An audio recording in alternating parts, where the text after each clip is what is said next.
Scoop a little bit, not a lot, of her beaver stank out of those panties.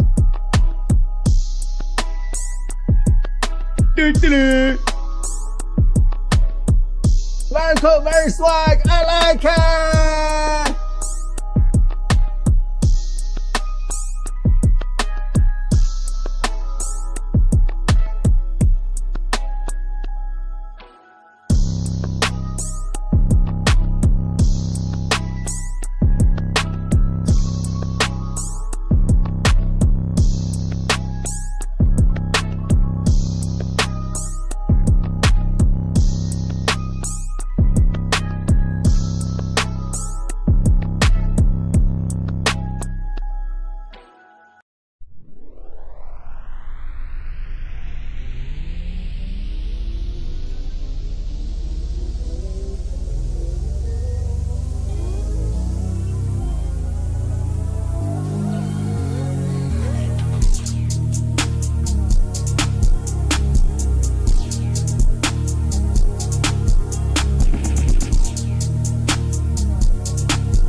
where nightly attacks have the nobility worried. With reports describing stabbing murders leaving no blood on the scene. That some kind of cursed artifact, or possibly multiple. City officials say wizard crime is again suspected, as calls for a curfew. The wizard menace needs to be contained. The killer or killers remain unidentified. Panic is unwarranted, and the situation remains under control. Got a dagger in my bones and a minion on my right. I'm looking for a reason, got a plan for tonight. I bought a cursed dagger from a dude down the street. For one gold piece, I got some freaks I wanna read. Dagger in my left hand and the homie on my right. I'm looking for a reason, like a bitch I wanna smite. Concealed on my body as I'm walking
Then he told me of the significance. Ooh, I gotta share this. It will be significant.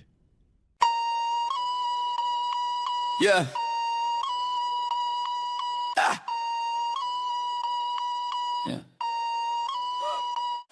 Yeah. Hey, wizard in charge. Hey, AY in charge. Low key, I'm a god. I told you I'm the big boss of this mushroom. I'm 500 years old. I give a shit about the high L's. I'm autistic, my linguistic, too sadistic, nihilistic. You should kill yourself now. May just build every joke. They couldn't try to copy me. The only thing I want is for you to get off of my property. Hey, wizard in charge. Hey, AY in charge. Low key, I'm a god. Banging in the alchemy, abusing it, infusing it. Stacking spoon at the shack, I'm losing it. I don't give a shit. Moon sugar, I'm using it. I don't give a damn. Feel free to try to kill me if you can't. A hair wizard in charge. Now get out of my tower or die. 30 or why you can't even fly. Hey, wizard in charge. I'm the boss, bitch. Hey, wizard in charge. Hey, why in charge? Low key, I'm a god. Yeah. I killed my boss cause he was too weak. I killed my own friends cause they was too weak. I killed my own wife before she could kill me. Stay the fucking say the name. Yeah, so stay the fucking say the name. Yeah, Outlander, stay out the bitter coast. I'll find out why it's called to see a ghost. Yeah. Hey, wizard in charge. Hey, and why in charge? Low key, I'm a god. Yeah. I got 4 clones of my daughter, but don't ask why. I keep a midget in my dungeon, but don't ask why. I make my slaves fight just because it's funny. Fuck the Nerevar, I'm all about my money.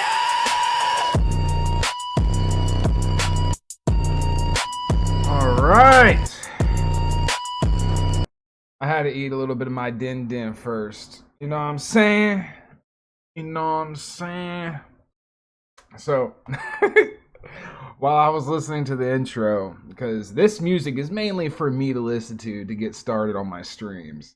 But, while I was listening to this, I was like, man, I wanted to watch a few videos, but this is supposed to be like more of a podcast thing. But before I get into like talking about a whole bunch of just random nonsense, just because I'm in the mood to, I gotta watch a very funny video, a classic internet video that I somehow was able to capture before it got completely wiped off the internet. And that is orc content. You know, oftentimes... Oh, no, hold on. Let's turn this up. This is a classic piece of internet. When people find out I'm from Southie, they just automatically assume I like to beat up minorities. And that's not fucking true. Look, I love greenskin arc content. That's what I'm all about. Content. Yeah.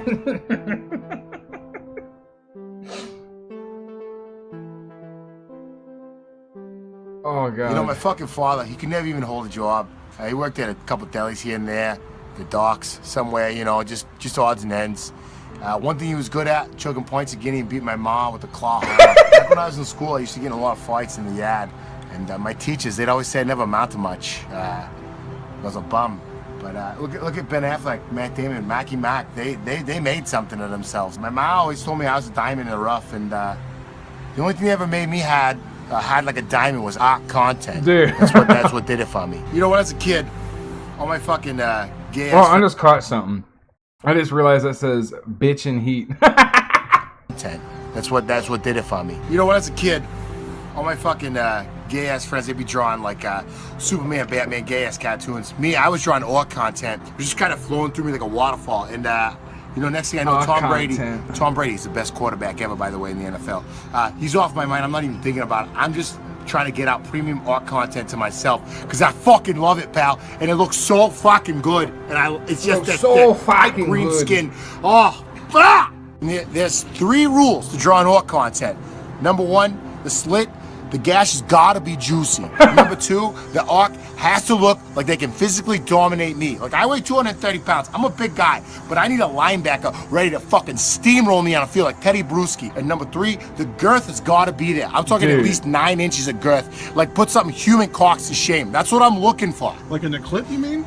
Like, yeah. So if I'm thinking of the perfect dog pussy, you want something that's strong but also penetrable. And I'm thinking that if I were to ever enter into an orc pussy, that it could literally grab my cock and rip it right off. And that's part of the thrill. I got a couple cartoons that I drew. Kind of reminds me of Justin RPG. Here, and I want to show them to you real quick. All right, so this first one here, we got a regular orc right here. Fucking a training human hybrid. And then the next one is my first foray into cartoons on the internet with the CGI computers. I really love the contrast here between the skin colors. It's what I'm looking for with this type of stuff, and to me it's beautiful. And if you don't think so, you're a fucking faggot, and I don't want to hear your bullshit, pal. My 3 heroes are Boston Market, J.R.R. Tolkien, Boston Market, the 04 Red Sox. God bless their hats. They broke the curse. And an honorable mention, Pornhub user Vrongak. You got to look him up, Vrongak on Pornhub. They're thinking about this video. I forgot about this reference. I don't know if that account really exists, but imagine if it was. That's this dude did a little bit of research to make this character. Got the premium content. I'm telling you. I swear to God. If one motherfucker asks me about fucking leprechauns in South Boston again, I'm gonna fucking lose my motherfucking mind. You understand? You know, if I get faggy over one thing, it's the ox in Lord of the Rings. Tolkien knows what he's talking about. I tell you, pal. Yeah. Like if you're gonna jerk it off to one thing, it's got to be those ox from Lord of the Rings. I'd walk out of Return of the King. I was getting too talked in that theater, and there was kids around, and I didn't really feel like making a scene in front of them, because like orc content finds you. You don't find the orc content. Look, buddy, don't try and shove your fucking cosplay, faggot ass, green painted humans down my throat. Dude. I don't need to see humans. He doesn't like cosplay. If I want to see that, I'll go to a fucking Celtics game and watch Kyrie drain threes from beyond the arc. I don't have a job right now, and it's really hard to hold one, just like my fucking faggot father. The only thing I care about is me and my semen demons, 24 hours a day. That's all I care about. All right, fellas. Oh, he's the OG Gooner. It's been great talking to you. I just finished seeing TiVoing Good Will Hunting off of Stars. I've never seen it before. I'm really excited to see it, and I got to do that before my ma gets home. Wait, you've never seen Good Will Hunting before? Shut the fuck up, you cocksucker! Yeah, I live at home with my ma. What's wrong with that? I fucking love my ma. What's wrong with you, fucking faggot, you cocksucker? You can't even express your love to your mother. All right, shout out to that dude. 5chan on you. Does he still exist? Oh, let's do a quick little search before we get started. Oh shit.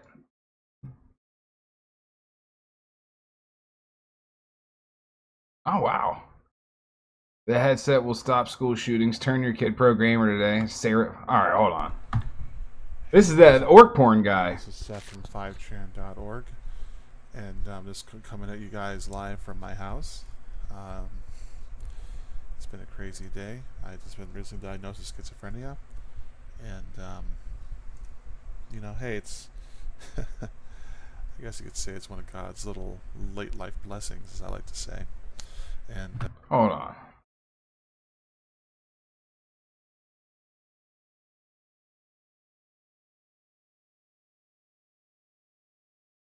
Do more child content. Oh. This might actually be a serious video. That schizophrenia than by buying research chemicals from Chechnya, and I have been buying a lot of them lately. And by buying a lot of research chemicals, I came across a Chinese company who thought I was an influencer, and so they've decided to send me this here headset to review it and unbox it, and here it is for you. It's quite a charm. It's really nice. It's the Seraphim A1. World's first gaming headset with EQ customization, bass boost, 3D surround sound. Already that's a lie. For PC, PS, whatever. It's for all the fucking things you use. And let me tell you. So he said he's been buying research chemicals from Chechnya, which is exactly where you would be buying research chemicals from on the clear web. The greatest headset you will ever buy. If you truly want your family to love you, on Christmas morning, don't buy them the gifts they ask for. buy them the Seraphim. I had to keep looking at the fucking thing because I can't remember it. Buy them the whatever this thing's called, the serotonin A1. All right. I believe this is a genuine video from him. Oh shit, maybe not. Anyways, let me hit this button right. Yeah. What is up, everybody? Welcome to the Magicast, which is basically like any other stream I do, minus the gameplay stuff. But I don't know. I wanted to chill, maybe talk about some stuff. Give this a shot. If I could do this, if I can't rely, see if I can not rely on lolcow content, some content. All right, let me get rid of this background. Well, actually, I guess I keep the video up here or the window. Ah, fuck it. What is up? I hope you're all doing well. I was jamming out to some burial goods because that's, dude, hexcore, that genre that the dude created on that channel is pretty sick. But I was jamming out to that, and I'm like, I'm in a good mood. I'll fire up a stream, see how long I can go. Maybe 40 minutes, maybe an hour, maybe 10. It depends. Because I work, I'm tired, but whatever. So, audio bitrate. Man, fuck you, YouTube.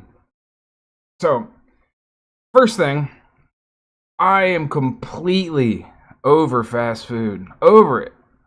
Like, I don't even order fast food. But today, I was riding home with someone from work, and they were like, you know, I'm stopping to blah, blah, blah, because I'm hungry. And I'm like, all right, whatever. And on our way back, they're like, you know what, I'm just going to go to Taco Bell. And I was like, sick. That's cheaper. It's quicker. I could probably get something because I don't want to spend any real money. Overconsumption of lolcow stuff will rot your brain. Not really. I mean, it depends. Same thing with TikTok. Overconsumption of TikTok. If your brain is if you're susceptible, susceptible, that's what it is. If you're susceptible to brain rot, it applies the same thing to lolcow shit. You know what? I'm going to agree a little bit. But it's not really too much lolcow. It's just depending on the person.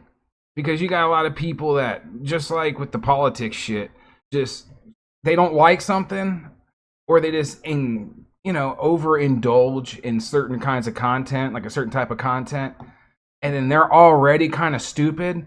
So that's just what their brain just gets addicted to. And I would even say, like, anybody that is, like, rots their brain with lolcow stuff is already a lolcow themselves. It's just they don't have a following. They're already the kind of people that would be treated like a lolcow.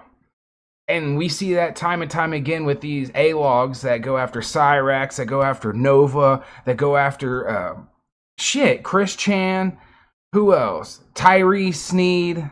What other? Daniel Larson. Shit. Wings of Redemption. All the people that A-log that. Like, if you're A-logging a lolcow, you're a lolcow. Like, that's how my brain works. So, the only reason why I disagree is because I just don't get wrapped up in that lolcow stuff like that. Like, I'll make fun, I'll watch somebody, I'll even nitpick, even though there's no real reason to nitpick.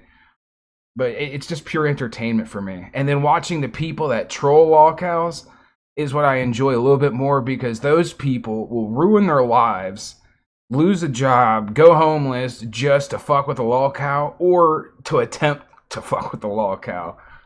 And it's very entertaining to see. And at least I could tolerate those people more, because like any other kind of brain rot, I can't. I don't get it.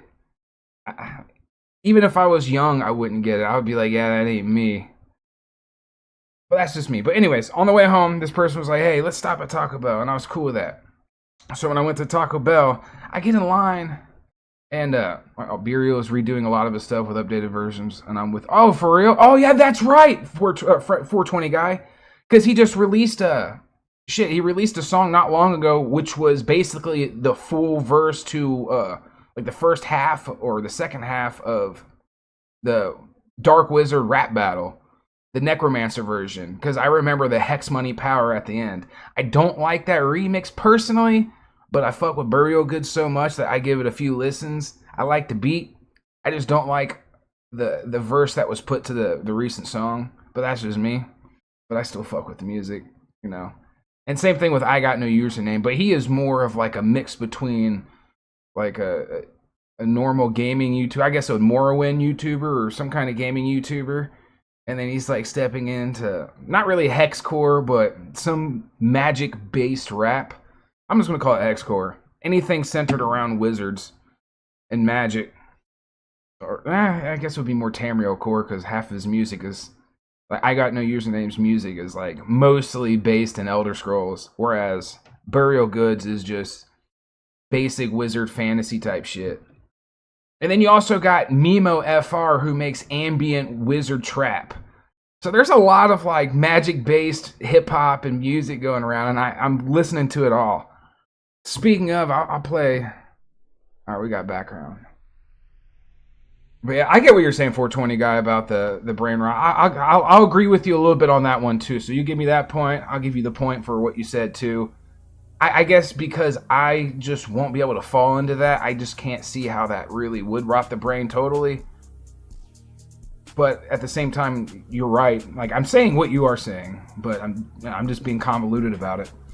But anyways, I get to Taco Bell, and it's me and them. It was just us two in there. They seemed like they were starting to get busy, and I order like $10, $12 worth of food, which is like 3 items. That's a fucking wank. But I order my stuff, and I order this, like, pepper jack steak fries. And then on top of that, I get, like, 2 potato soft tacos. And that's, like, $11. But I'm cool with that. That's enough food for me. I order right after this other person that I was with. They order, and then I immediately order right after. But what happens is, while I'm waiting, it takes 10 minutes. First person, like, my friend gets their food. And then I'm sitting there, and 15 different people walk in, and some sit down, some like are just getting it, like going to like the kiosk or whatever. And I watch like 6-7 people. Some people ordered after me, get their food first. And I'm like, what the fuck? And I'm just sitting there for 25-30 minutes after my friend got their food. So I've been there like 40 tops, and I finally get my food, and I'm like, man, this is not worth it. Like, I used to be able to get like 6 items for like $12 at Taco Bell, and I would be able to eat for a day. And then instead, like, I don't know. I'm over fast food. I don't even order it like that at all. And after a half a year not buying it, I try it, and it's not worth the cost. Not worth waiting or spending that much money for the taste. And it's not worth the wait because it's fast food. Like, I waited as long as I would for a pizza. I could have just got a pizza, and that would have been cheaper and a bigger bang for my buck. Like, what the fuck? Fast food is, like, what is fast food anymore? It's not even a real genre of food or type of restaurant anymore. But I don't plan on going any other places to confirm that all of it's not worth it. I'm just outright cutting it out. I probably should anyways. Like, no one should be ordering fast food. I got like these 2 tacos I'm looking at, and I'm probably going to toss them because now I'm mad. Also, I'm full off the pepper jack steak nachos, which are garbage. Taco Bell is using full, like, that lab-grown meat now. Is that true? I don't want to just run off a homie off the chat, but I mean, I kind of believe it. I remember a long time ago, there was like the videos going out that McDonald's uses like pink goo to turn into chicken nuggets, which to me just looks like a bunch of diced up chicken with chemicals in it that turns into like a silly putty, a gooey silly putty that somehow gets fried into nuggets. I don't know if that goo shit was true, but I remember seeing videos like that 10 years ago and believing it. And then I remember the same thing with the roast beef from Arby's. Supposedly, it's made out of like a liquid. I kind of believe it. But fast food is just not worth it anymore. Most restaurants that used to be cheaper are not worth it. Like, you can't really find anything for this, what fast food used to cost. I hear Del Taco is one. I don't have one, and I don't think there's a Del Taco in Ohio. But I hear that's actually still a place you can get cheap tacos, but it's just better go to a taco truck and spend $2-3 per taco Most times you'll get them for under 3. Like, you'll get it like 2 for under 3, and you just, you know, you get like 6 tacos for $12 still. Campbell's soup. Oh, for real? They're using lab-grown soups and meats. Campbell's soup's always been gross though. Like, who the hell genuinely eats Campbell's soup unless they're using it for an ingredient for something bigger? That's why I really don't think anybody eats Campbell's soup like that. Even when I was younger, someone was like, I gotta go to the soup aisle, I gotta get a few cans of XYZ. And in my head, it's like, you're that one douchebag that gets a bunch of chicken noodle cans of soup. Like, when I was like young in the early 2000s, that was still like a thing people got. People got cans of like chicken soup and stuff, tomato soup. But growing up, I don't hear of anybody ordering soup. Like, it goes to a restaurant and orders meat water, veggie water. Like, yum, I'm drinking my food and that's filling somehow. I think fucking soup is a lie. No, I don't think soup is a lie. I really find soup like a pointless food. Campbell's CEO quoted saying, "It's good for the pores." Alright, fuck with Campbell's for that one. And then when asked if it was a good thing that they were using lab-grown meat in their soups, dude, bro. Saying it's good for the pores, but not exactly. That's what. They just feed them garbage. See, when I see things like that, then I start believing like maybe they are putting chemicals in the food and water and shit and just brainwashing people or just making them stupid. Making them so stupid that they only focus on like, they turn into lolcows or brain rot. Maybe that could be right. Maybe it's like there's people eating all that poor people slop with all the chemicals in it. Maybe that's what's making people dumb and still typing and crying about the Epstein files or Donald Trump. Or spending their whole time online finding racists or calling people racist or transphobes. Or freaking out over lolcows, obsessing over it and turning into a retard. Like, maybe it is people eating poor people food. Eating all that very horrible lunch meat that you get off food stamps. Like, when I worked in a deli at a Kroger's. And when I used to think lunch meat was good for you, you know, it's a good thing to, like, it's cheap, you can buy a bunch of it and eat it. I work there, and the people I see come and order, like, garbage lunch meat, like, the biggest garbage, not even, like, a high, like, $6 per pound, actually, probably more than that. But instead of spending $6 per pound for some quality lunch meat, they'd get, like, they'd get 2 pounds for, like, $4. And it would be, like, just stuff that's like, it's like turkey, but it looks exactly like a brick of Oscar Mayer bologna. God, and cutting it open, slicing the package, and it having like the congealed fat all in it. I called it animal cum because that's what it looked like cum that was drying up. Like if you haven't fired one off in a while and fuck a girl and nut on her and you look at it, you got a couple chunks in there. That's what it looked like inside the lunch meat. The little protein chunks. But when I was cutting the lunch meat and I seen what was in it and just seeing the people that ordered it and just watching the people on food stamps just get way too obese while not even buying that much food, but everything they bought is just straight chemicals, I started believing like, maybe they are putting some shit in some shit. And that's causing a downward trend. And this is 2014 when I worked in the deli, so you can only imagine if that was true, shit's a lot worse now. It was at a gala that Campbell's was a big sponsor of, and he asked why they weren't serving Campbell's at the gala dinner. He said, it has the lab-grown meat in it now. The same reporter asked if it was a good thing to be using it in their soups, and he answered the thing about the pores. I love that. I love it when a CEO is exactly the kind of evil CEO that you would expect.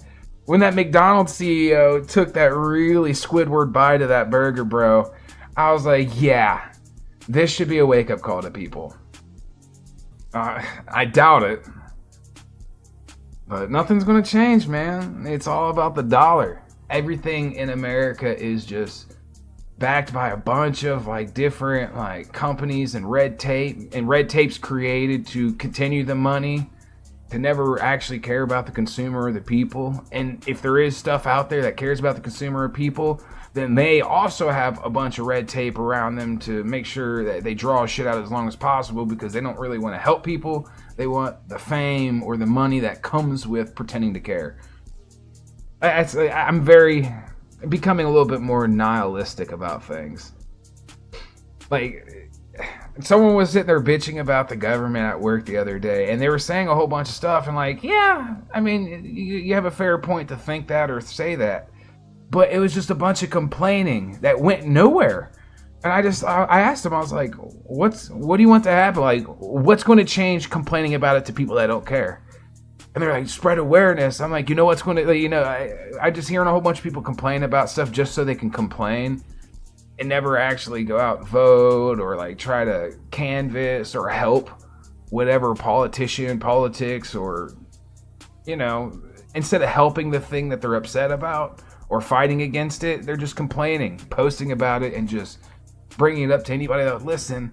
I started thinking, like, you know, justice has never really served to anything or anybody. Nothing is ever changing. It's just more, it's just becoming a further argument, a further divide. And even when like some justice can happen against something horrible, it's never really justice. It's always some kind of political dog and pony show. And that's when I came up with I came up with the idea, but I came to the conclusion that if anybody wanted to change anything in politics, instead of protesting random people or burning buildings that are unrelated to the government entity you're mad at, people are just going at, like, Metokur said this like 10 years ago. The only way you can change anything is through violence. If you really cared, you would go after the people that you're really upset at, or that's causing the thing to be upset at, like that's causing the thing that make you upset. You wouldn't like shoot up a random school or go to a bank or bomb a black-owned business or raid a Goodwill or CVS or whatever. You would go, if you're mad at the police, that's who you gotta spend your anger on. You want something to change? You really think that the police are fascists and doing this? You know what you need to do? I'm not going to say what you need to do, but you know what you need to do. You need to make some people really regret working for that. You want people to like, you want their teeth to be on the ground and them to be completely scared and freaked out about who they're working for or what they support, if you really cared. But no one's doing anything except for complaining on the internet and trying to ruin people's lives for disagreeing with them. So it's like, none of this means anything. When it comes down to culture wars, politics, like complaining about politics, it means nothing. Nothing at all. Like, unless bodies are fucking dropping, buildings are fired, like being fired up, nothing matters. Like, yeah, you can complain, but I'm just going to call you a fucking loser, whether I agree with you or not, because maybe I shouldn't speak like that, because I've been on a just kill them type of mindset lately. I've been fucking sweating and getting goosebumps all day, making some big changes in life. Alright, then the same. I talk to my burgers the day before I eat them. They're good with it. Hey, they give you consent. Oh god, dude. There's just a lot of things that annoy the shit out of me.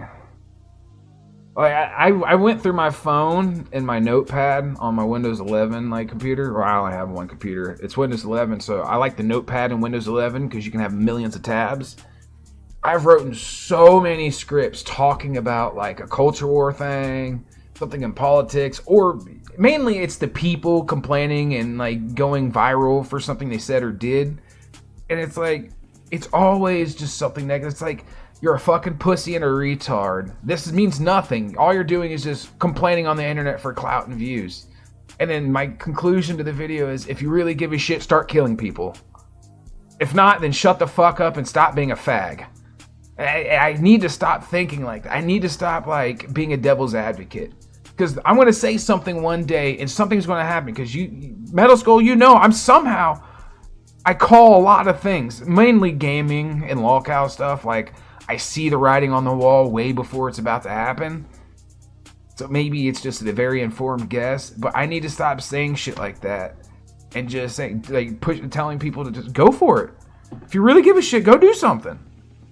Because if you know, like, if you people really think something needs to change or this is a really bad person, then you need to go out there and let them know. And you know how you let them know? You don't block a whole road and cry and get yourself pepper sprayed or ran over by some pissed off civilian that wants to get to work. No, you war.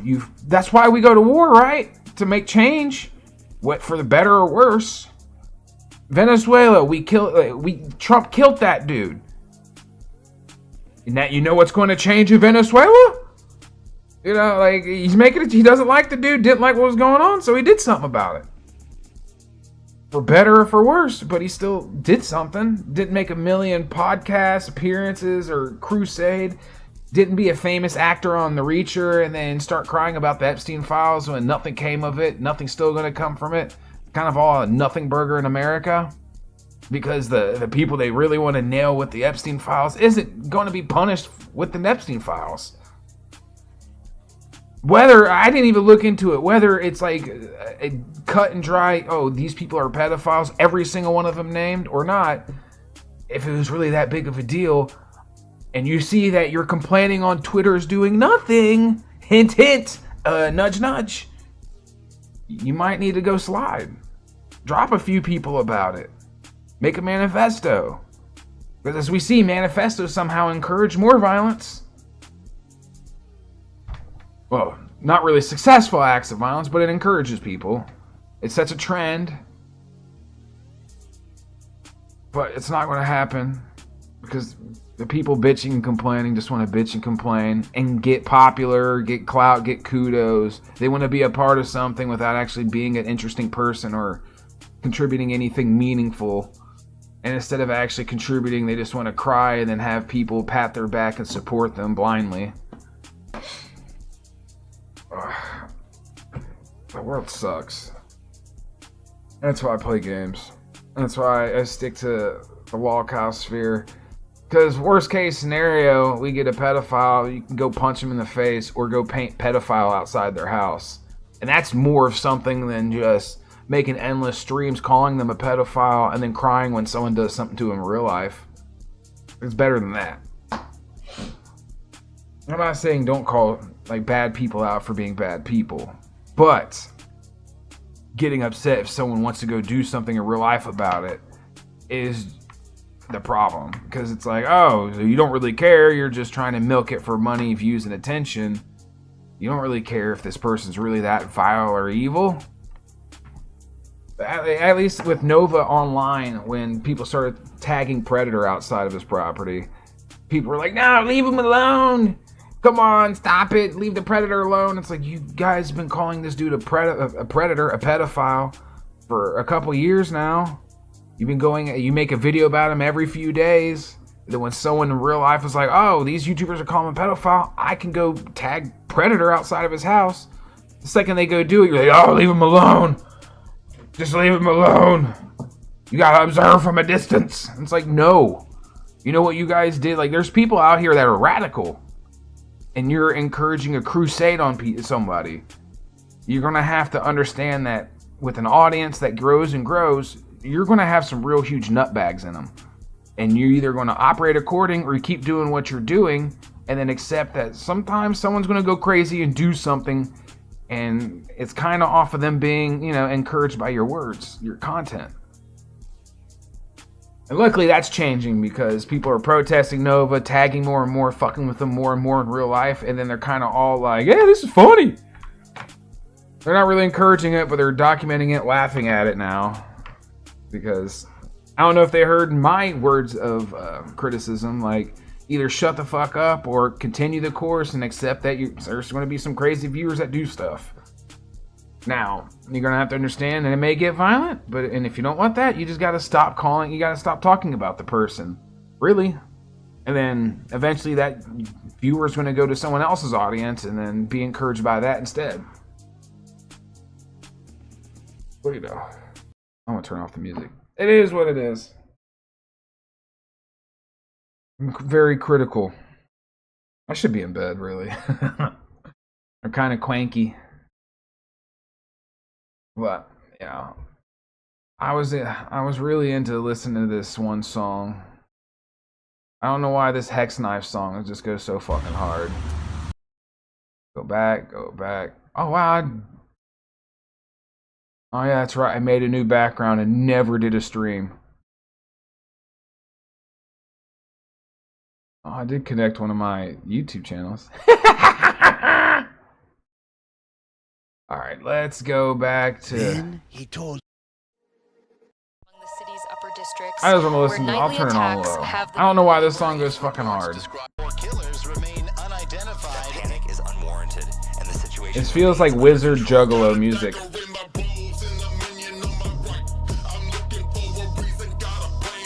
I think the picture goes hard too.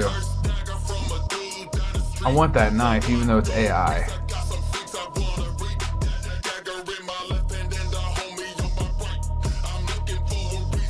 Alright, I'll stop playing this song. But shit, what are you up to, Metal Skull? I know this is kind of like a last second thing.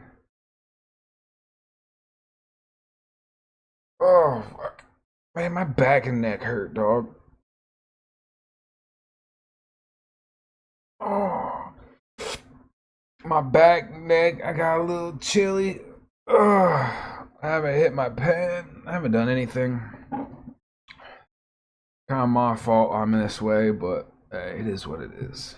I accept life as it happens. Because everything I do accepting the risks. Everything I do is intentional. Shit. So, but how is Metal Skull? How is getting Johnny Telvani's playthrough set up? Are we one step closer? I hope we are. Because I want to watch some hilarious stuff. Oh wow, my zone feed videos just popped up as a notification on my phone. Oh shit. I've been listening to music all day. Smoking some skooma weed. You know what? I probably would be hitting the pen, but I hate the smell of bud. If I hit a pen and it tastes like bud, smells like bud, or if I'm around someone that's smoking bud, unless it's a girl. For some reason, if it's a girl, I get more into them if they smoke. But I just don't like the smell or the taste, and if my pens smell and taste like weed, I'm not going to hit it. I'll take it outside when I walk the dog, but I'll be done. Like, I'll have, like, by the time I decide to buy another pen, it'll be like 5 days. I won't hit anything for 5 days. I go to the dispo, buy 3 of them for like $80. And then the first hit, I'm greened out and I'm having a panic attack. And then I'm like, oh, I'm a loser. I need to change my life. Oh, here, I'm going to do this right now. I'm going to delete my channel. I'm going to do this. I'm going to do that. And I'll make it home, and then I'll chill, and then I'll go to bed, and then I'll wake up and then forget that I had a panic attack about being a loser and wanting to change, and then just go back to being a loser. I really need to quit weed. Weeds turn into something I hate. Not really hate, just dislike.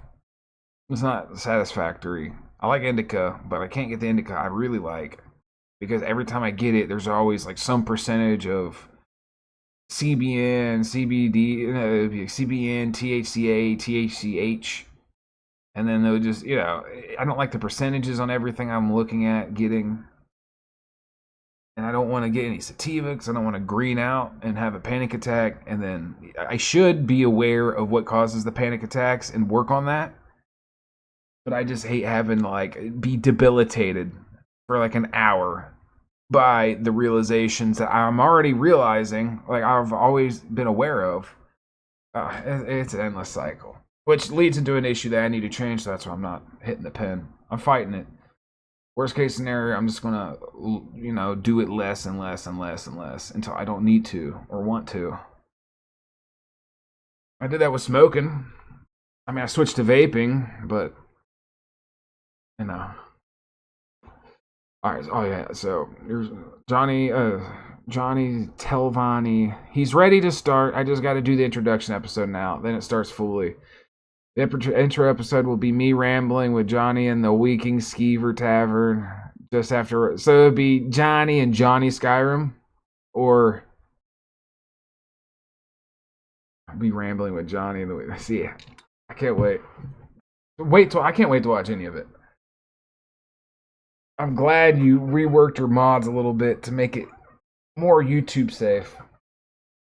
I mean, if you just were really, very on point with editing, you could probably keep your adult mods.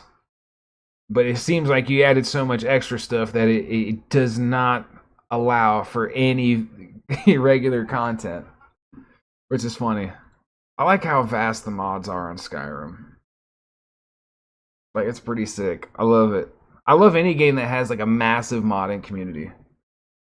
Like, you got Arma, love Arma. Ravenfield, love Ravenfield. Skyrim's nuts, and you got Oblivion, Morrowind.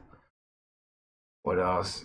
Stalker. Stalker is hands down one of my favorite game series. I love Stalker Anomaly more than the base trilogy, which makes me a tourist, but Stalker Anomaly just delivers the kind of wasteland gaming experience that I am actually specifically hyper fixated on. So I can't just let it go. I got him some really cool gear too. A nocturnal version of Meridia's Dawnbreaker sword called Dustbringer, and a nocturnal dagger called Shadow Veil, and a bow called Meridia. So you're just going to be super OP. But that would be on point for Johnny Telvani. I really wish you could find a modder that made a fart dagger. I would literally add it to my playthrough and do a video because of you bringing up the fart knife in one of my early ESO streams, my RP streams. And I haven't forgot about that because that's a funny idea. Mirkwood is Lord of the Rings, but I'm going to say it's Valenwood, so it's a little village in Valenwood. And then the little village will be inhabited by Hispanic gang members, because every city with a little village is either all Asian gang members or all Mexican gang members. Maybe not all Mexican, but, at least in the videos I see, they're always Hispanic shooting at each other in a little village neighborhood all across America. They're not OP, they level up with you, so they start off like steel level. Oh, that's cool. And depending on how well you know game mechanics and stuff, it could be very OP early on if you work a certain route, go a certain path. What would also require exploits. Man. I need a chubby chick with soft hands. They like to give the best massages. I need a back massage. If you're a chubby chick listening to this, holler at me. I find you beautiful. It was a while back. I had the idea because being on the internet for so long, even growing up, I always found women on the internet.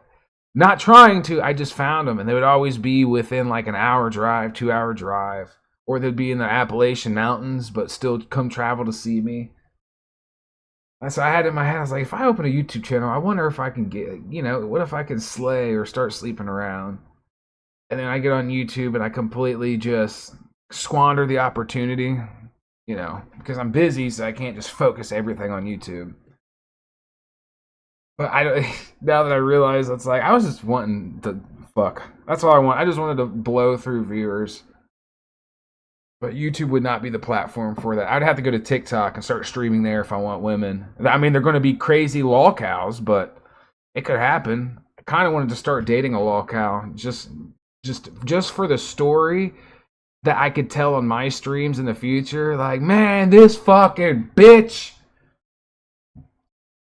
Someone called her a retard on her video, so she fired up a 13-hour stream crying to me about it. Like, I want to date a chick that's like lolcowish. Not autistic, because autistic girls are fucking mean. I mean, they're awesome, they're funny, but not in like the typical way. But fuck, they're mean. Autistic people suck. Like, at least put the effort in to study and pretend how to behave. I think I probably have 5,000 plus hours in all my combined accounts for Skyrim. Well, hell yeah. I mean, there's people that have quadruple that are like posting and making videos and stuff, modding. A lot of them say 60% of their time is modding and, troubleshooting. Which I was trying to mod, speaking of modding, I tried to mod Mountain Blade 2 Bannerlord. I wanted to turn it to Realm of Thrones. I made announcements, posts. I was happy. I had it working, but I didn't have it loading. I had it running main menu, and then every time I hit play, it would crash. And come to find out, because it's an older mod and they haven't updated it for the new versions of Bannerlord, and they're just working on making it stable for old versions of, Bannerlord, which kind of makes it to where your mod selection is very low also if you want to mod on top of the Game of Thrones mod.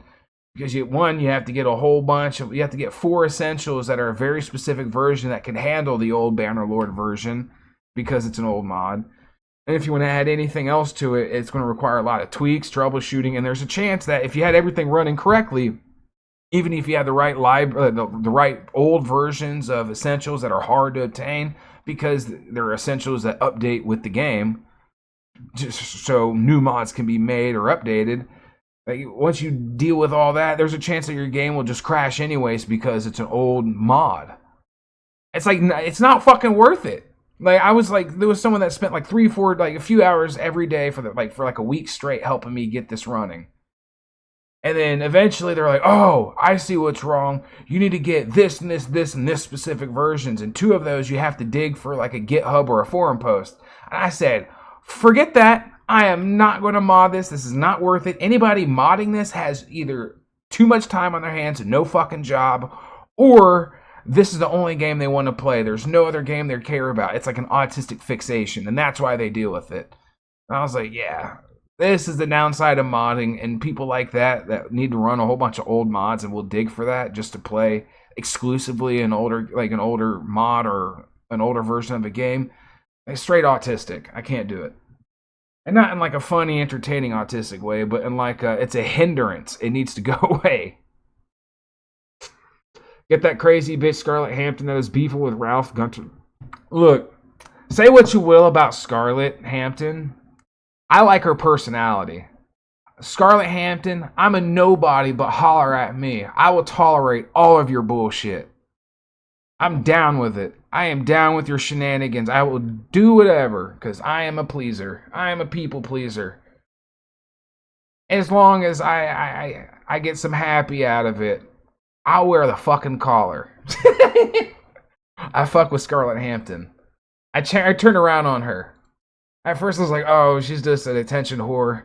But I was like, you know what? I don't care if that's the case. She's entertaining. She's funny. She's new. She's refreshing. And she likes to fuck. I'm very down with promiscuous women. I love it. I've said it here on this channel, Tism Basement, any other channel.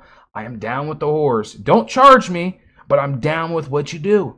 I respect it. I'm friends with I used to be friends with tons of these types of people. And a lot of them were way cooler to talk to. Either just to hear their situations or experiences, or to have fun hanging out with them. But I'm down. Scarlett Hampton, hit me up. It's on GOG, isn't it? Yeah, it is on GOG. Just get the GOG version. You can select the game version you want. No, you could do that on Steam too, dog. You just go to properties and then you right click and either go to properties or some tab, and then you can change beta version. There's 20 versions of Bannerlord you can use because it's been out for a couple years. And there's tons of old mods that are no longer supported that only run on older versions. But for the Game of Thrones one, it requires so many old versions of mods and specific stuff that you have to hunt and dig for. Can't just get it off of Vortex. You got to manually do everything also. It's literally not worth it. Skyrim, you can fix. You know what I'm saying? Because it all runs on the current version of Skyrim. Even old mods. You can get stuff working easier. But this is all manual. All specific old versions. You can't just get any old version. You got to get the specific one that is noted to run with everything together. It's not worth it. I'm sorry, you don't really know the situation, but it is way. I have a video. I'll upload the video. It goes in detail and explains just the tediousness that makes it not worth it. You can't use Vortex for it. You got to manual everything, and you got to note the 14 digits of every version of game just to make sure every digit is correct.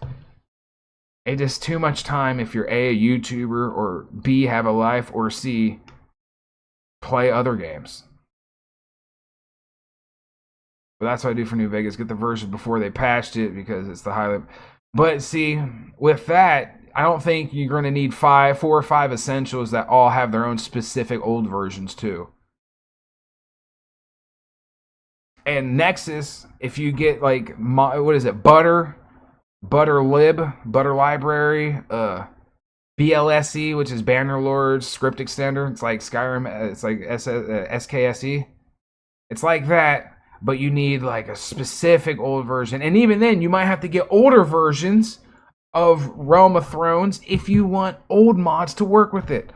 So you're already dealing with a bunch of tedious old mods, and then if you want a specific mod, you might have to drop older than that, and that requires you testing to figure out if all these old, it's way more time than you would think. Like you do with your, it's like quadruple the time that you would spend on your Skyrim modding. Just think of that like that. You spend a lot of time modding, quadruple that, and that's what you would need to do for Realm of Thrones. And if you get it working, it may just fucking crash normally, because that's just what to expect with that mod. And yeah, modding does cause crashes, but what happens when it crashes is your Bannerlord SE will stop working after your first big crash. So you're going to have to re-download it, re-verify the game, and then start over again and start tweaking. So you're downloading like 20, 30 gigs of the same file over and over again to troubleshoot. Literally, it's not worth it. If your script extender bricks when your game crashes because you have the wrong version of something, it's a fucking garbage mod. Just point blank. It's garbage.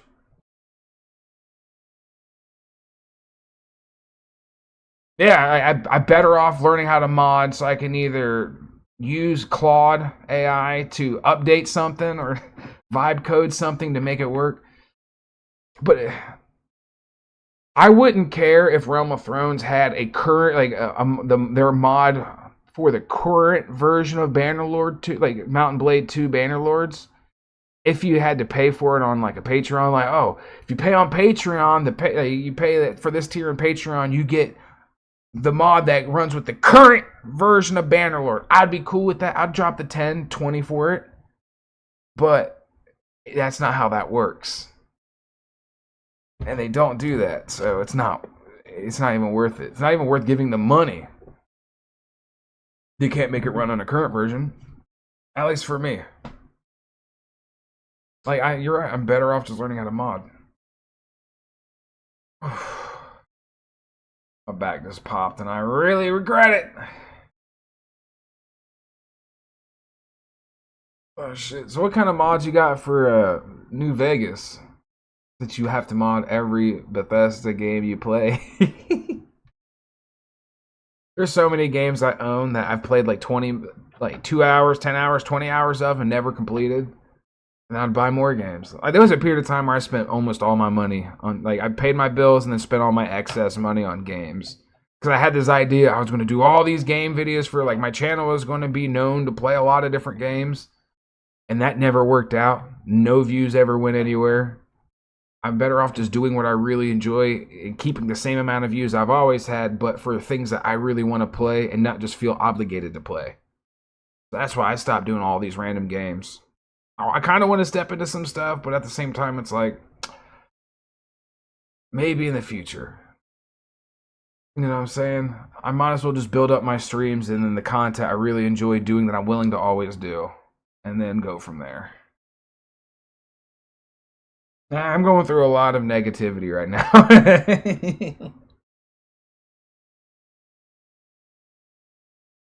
Oh, fuck.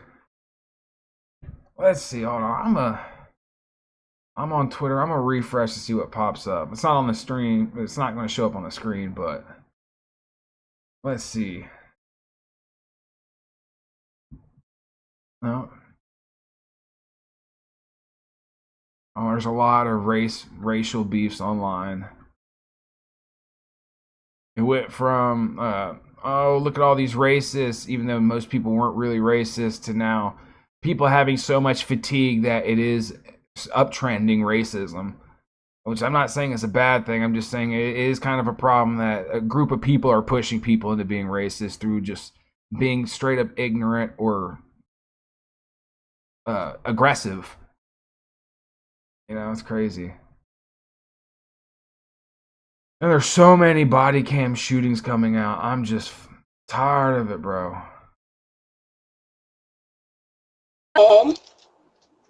Here, Welcome. Oh, what's going on here? I thought it was a shooting.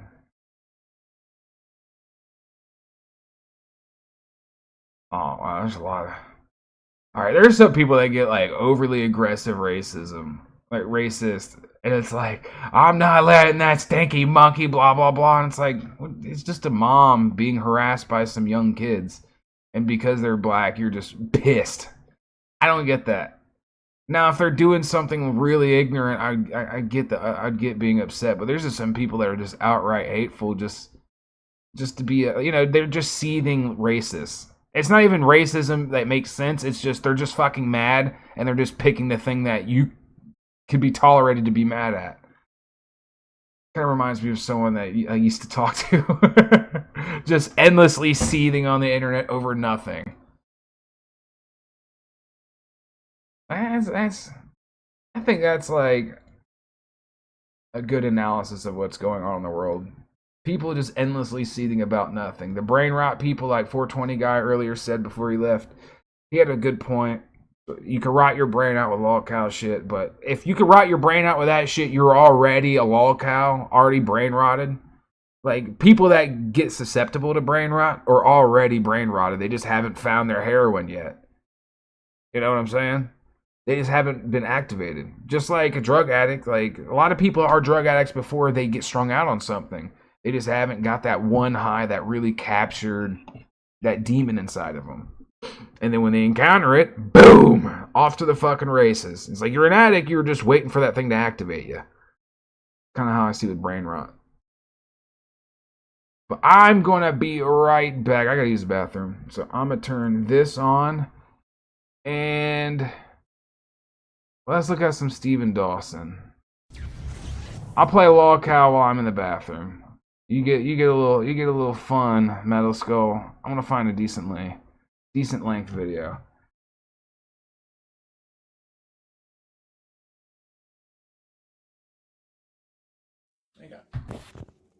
Good I'll be right evening, back. everyone. Batman here. Hope everyone's okay, including you, Lady Rose. Jing John, baby, including you, Amber Pacebro too. Jing John, baby. Hope you all having a good evening, like I am. I'll be cooking my don't know what I'm gonna have for tea tonight, so I don't know. I'm gonna cook my can't remember what I'm gonna have for tea tonight. So you know, I might have a stir fry actually. So I like having a stir fry. I do. Yeah. Batman likes having a stir fry, eh? What do you think about that, eh? I like a stir fry. Batman, yeah, Batman likes having a stir fry. What do you think about that, eh, girls? What do you think about that? Thank you very much, girls. Thank you. Hello to Pretty Young. Hello, Pretty Young, you sexy mistress. Yeah, you've been a bad girl. You have, Pretty Young. You've been a bad girl. Yes. Batman says you've been a bad girl. You really have. You should say, yes, Master Dawson. That's me. Yeah, or say, yes, Batman. See? You say, yes, Pretty Young. That's what you say. You say, yes, Mistress. You say, yes, Master Dawson. That is me. Yes. You say it to me, Pretty. Because I know you will. You do all I say. You disobedient me. You did, Pretty Young. I know what you like. You've been a bad girl. You just slap on the bottom. You do, baby. Yeah. Anyway, hope everyone have a good evening. Thank you. Good evening, everyone. Hope everyone's having a great new year. Anyway, in 1995, I went to the Queen's Theatre, Shaftesbury Avenue, and to watch the musical called Prisoner Cell Blockades. This was the 2nd of December. There's the ticket there. And I went with my mum, my mum's sister, so my auntie, so, and we met this bloke here. This bloke here is the one and only Mr. Paul O'Grady. He was really savage on stage, he was, first of all, and that. Then he took all the makeup stuff off and became himself and all that. You know, so this is the bloke who I met, this bloke here, who my mum met, and my mum's sister, my auntie, met. My auntie's no sadly no longer alive anyway, so, you know, this is who we met outside the Queen's Theatre, Shaftesbury Avenue, London, West 1, so that was in 1995, so Saturday, 2nd December, and this is me, look, this is me here, and this is my mum, and this is my mum's sister, my auntie, and that's Paul O'Grady, who I met. Good bloke he is, I must say. Yeah, good bloke, I like him. He makes people laugh and all that. And this is Maggie Fitzpatrick, this one here. She was an original Prisoner Sublocate, a TV version. This was a long time ago. It was made in Australia, so, you know, I think the character got killed off, I'm not too sure, but I used to watch it. And then when they did a TV version, Maggie came to London and she did a theatre version with the one and only Mr. Paul O'Grady. You know, he's a very funny man, he is. I like him anyway. Good bloke, he, big fan of this. You know, I like him as really savage. All right, lovey. Thank you.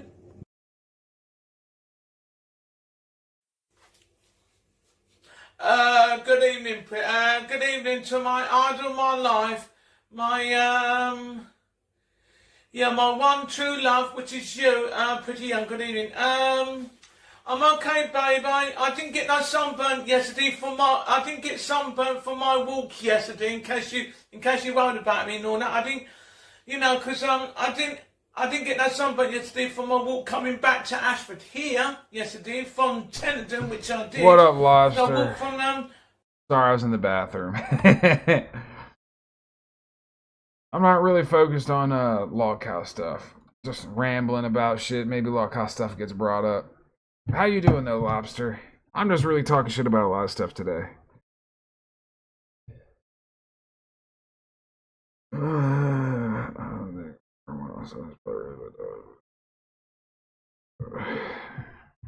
But shit, that is a vicious list. Oh yeah, this guy is a mongoloid. You know, I'll play him a little bit on the stream. Pardon me, I walked from Tennyson back to Ashford here yesterday, which I did. It was a hell of a long walk. Apparently, I was 8 miles away. 8 miles away. I was 8 miles away to Ashford. I went through them villages. I went through through Woodchurch. I can't remember any other villages anyway that I went through, so dude, it was good. He is a very weird shape. Which it was when I was walking. You said you were burnt the fuck out and you got some errands to run. Yeah, I'm burnt. I worked today, but I was so hype off the music I was listening to. I was like, yeah, I'm gonna stream. It's gonna be a super dope stream. I'm gonna do a podcast. I'm gonna talk about things. And then I hopped in here. I'm like, man, I regret it. But I'm gonna go through with a little bit of a stream. I don't think the shorts are pulled high enough. Yeah, I think his hip or his waist is right here with his belly. So that's up like 4 or 5 inches past where it should be. I don't understand that people that wear this. It's like an old person thing, but it was like a utility thing. It wasn't like a they pulled it up because they thought it went up there. They just pulled it up there to keep their pants up, I thought. Even like people way back in the day, the only people that pulled their pants up way too high was like Hispanic gangbangers in zoot suits. From the pictures I've seen, I can't imagine many people were like this. High waist, high and tight like that. In the sunshine and all that, yeah. So I went to Tennyson by bus yesterday afternoon, which I did. That was all right. I went to Tesco's Extra and have a look round, and then I walked from Tennyson itself back to here, which I did. I walked through Woodchurch, so you know. Then I walked to Shannockshurst, and then I got excited about. The UK does not sound real. I went to Shannockshurst, then I went to Lennox Hudsonville, like. Then I went to Sheep's Head Creek Bay Watchville. estate. How good is that? You know, it takes me Wait, hours hold walking, up. which it does. I'm usually a fast okay. walker. I usually go like this, I do. You know, up and down the night. I wasn't wearing shorts, just wearing trousers and all. Trousers. Little jacket, so, you know. I'm okay, pretty, if you're worried about Oh, me. yeah, every video he makes is like always directed to the cam horse he calls. Who is this? Oh, this guy! Alright, yeah, I'm not going to get too deep in lolcow shit, but... Smoke damage, smoker, Emphy Smoker, Toker, King Hick is live.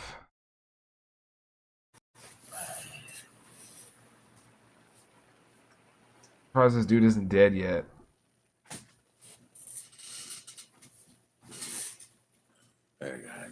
Stoner, Emphy, Smoker, Toker, King. King Hick. Dude, that was a crazy ass name.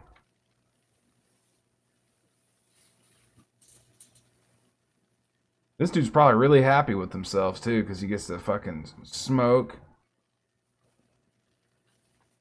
Yeah. This is a Tism Basement guy. Bob really reintroduced me to a lot of the classics. And no one talks about these people at all. And I was like, you know what?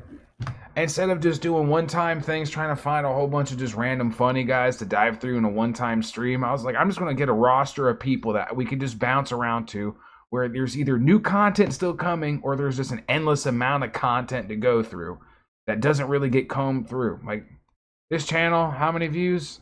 Or how many subscribers? 623. And this is an archive channel. I was like, you know what?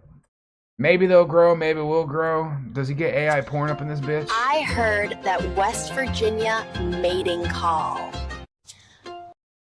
I bet you he gooned to this. So I am the villain.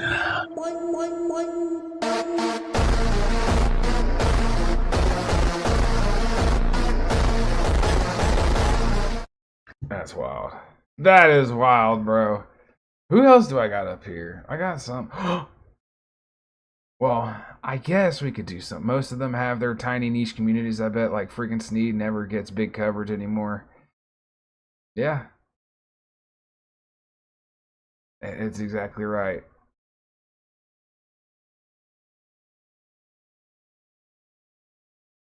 This dude. I like this guy. Cause he's like, fuck you, Gary! You son of a bitch! Dude, how many? I got a lot of weirdos. What do we got right here? We got Tim Dooley. That's Kitty Styles. That fucker streams like every morning at like 4 in the morning. I fucking hate him. I want to kill myself because he streams so much. I found this person. All right. I guess we'll transition a little bit into lolcowdom. I found this person scrolling through like YouTube Shorts. I watch YouTube Shorts. That's my doom scroll. And then I come across these people streaming. And it's so fucking funny, dude. This trans woman is fucking angry. You know, oh wait, did they get mad that I commented on their thing? Being old and crying on the internet. Yeah, that's right. I said something. I go fuck with Kitty when I'm out walking a lot. It usually starts at 11 to 1 a.m. Pacific. Yeah. So that's, yeah, 3 or 4, because that's when I'm going to work. Past, present, future. Here, there. Somewhere in between.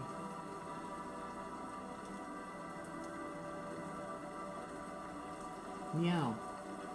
Oh, let me turn it up.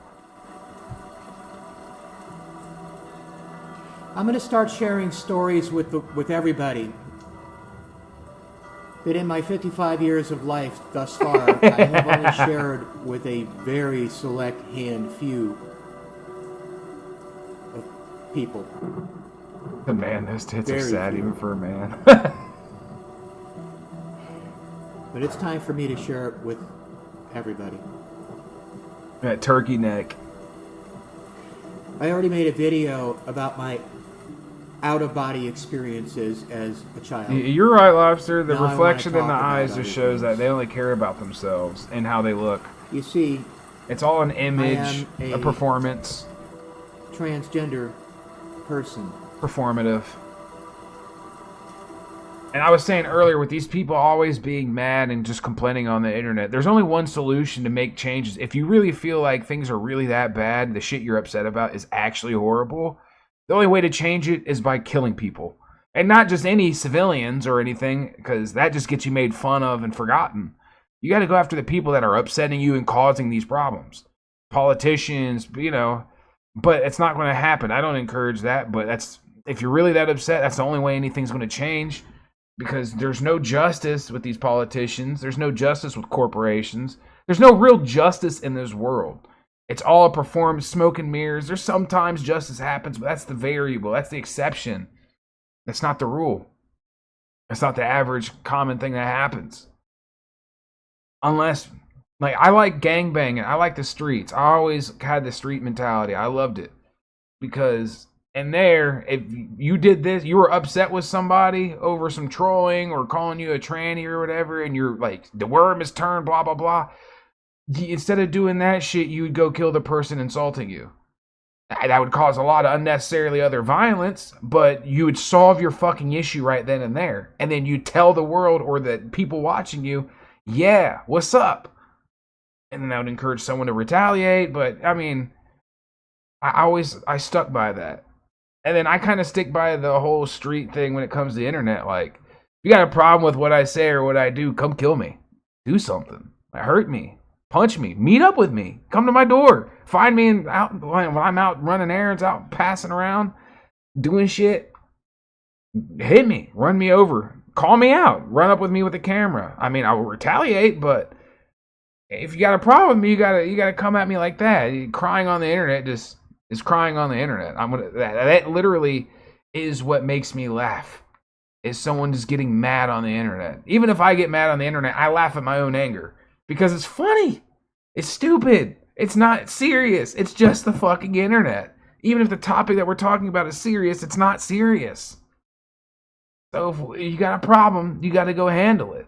You go fight them. You go at least like show up and be aggressive. At least you got to show out at least. You got to make the person that you're upset with see that you're not playing.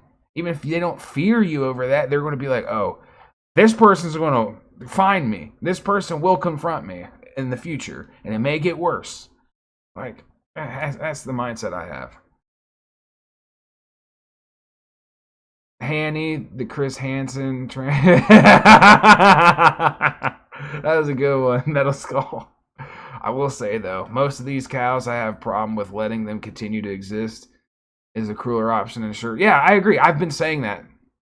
Like, remember, me and Skull Kid got in a big Tism Basement argument because he was a part of that crowd that believed trolling Cyrax was keeping the world safe and is way better. But they would always be so upset with him, like, he needs to stop, he needs to go away. Cyrax is a bad man, he's evil, he's a pedophile.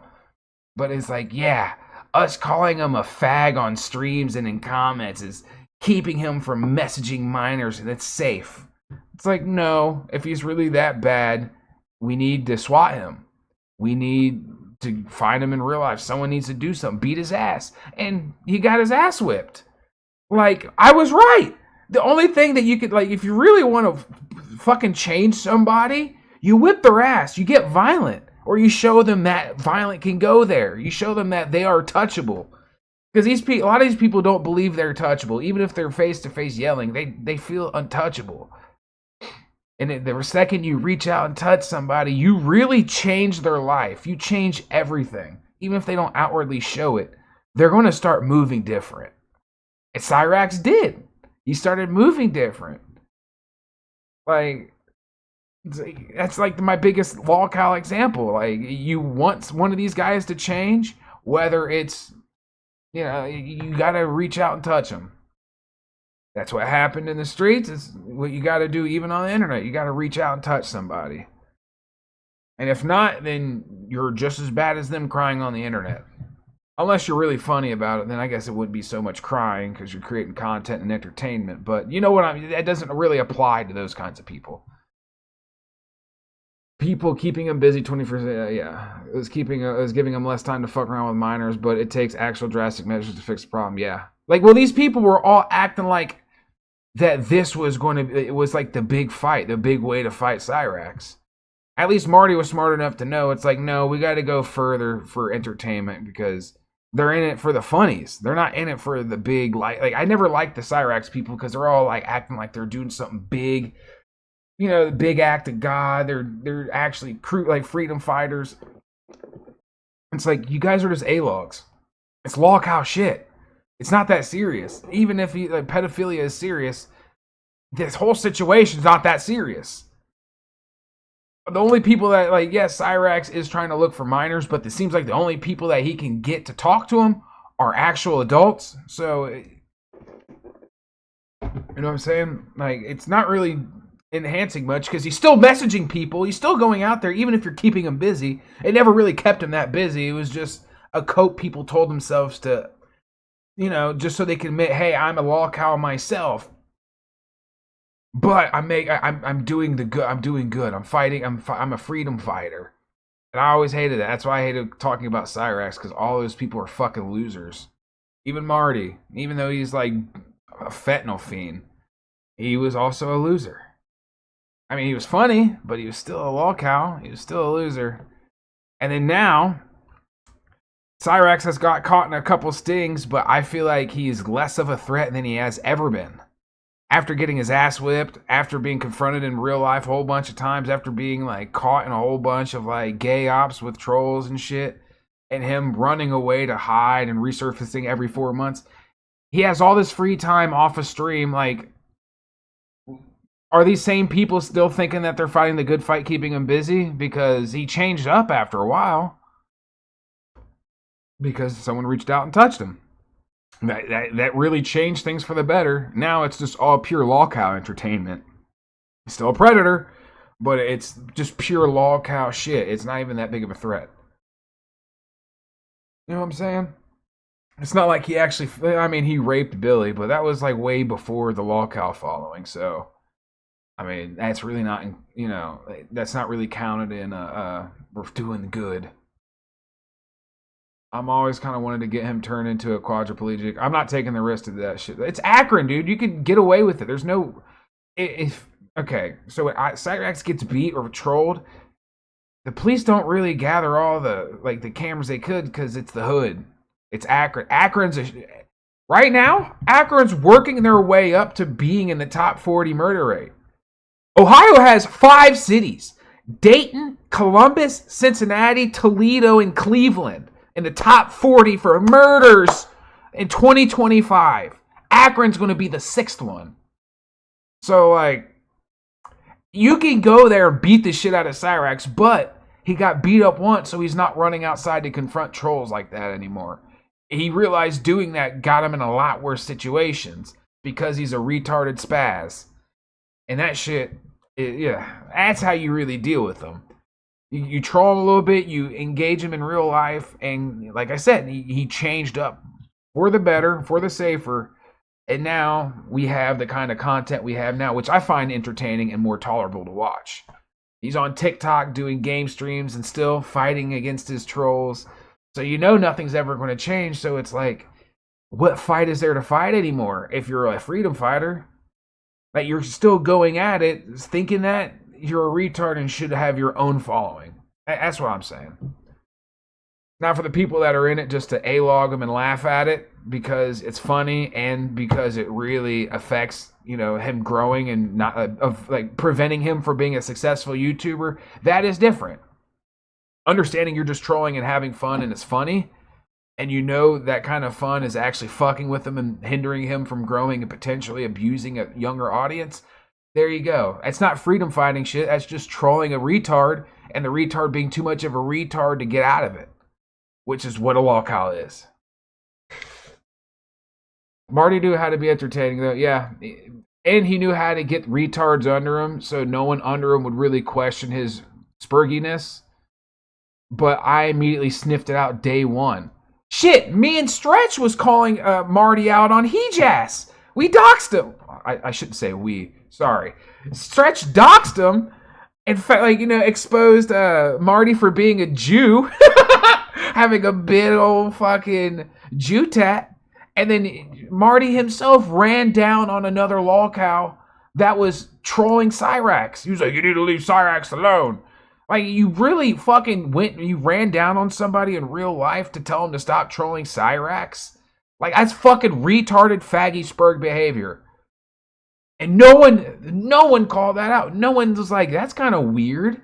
I was like, yeah, that's a lolcow. And then out of nowhere, he gets this big old community of fucking retards that ate up his fucking gunt and literally did his bidding for him and would try to, like, beef with Skull Kid and other streamers over trolling Cyrax or not being a part of the in crowd. And then Marty, one of Marty's fucking women that he was not abusing, but manipulating for nudes because Marty is a lolcow drug fet fiend. And then Skull Kid started talking to the girl that Marty used to talk to, and then out of nowhere they started beefing, and then fucking Burger Tard started like, "Oh yeah, we're gonna flag you." It's like, you are all faggots. Straight up. Every single one of y'all. You're lolcows, and your time is coming. Whether I build an audience and put that audience on you so you have your own lolcow following like you deserve, or you're gonna mess up and do it yourself, it's gonna be done. And, at least Burger Boy and a few others, like when Marty died or when they moved on from Marty because they realized he's a retard, at least they evened out, leveled out, and actually became either successful or at least having their own good niche following. Like, the people that could pull out of that nosedive or pull their fucking tongue out of Marty's ass did so. And they stopped being a retarded lolcow themselves. But, Marty, I'm so fucking cool on going to Akron. Hey, bro, you know what? When I get a new car, I'll go to Akron myself, dog. How about that? I'll go to Akron. I'll put on a shiesty.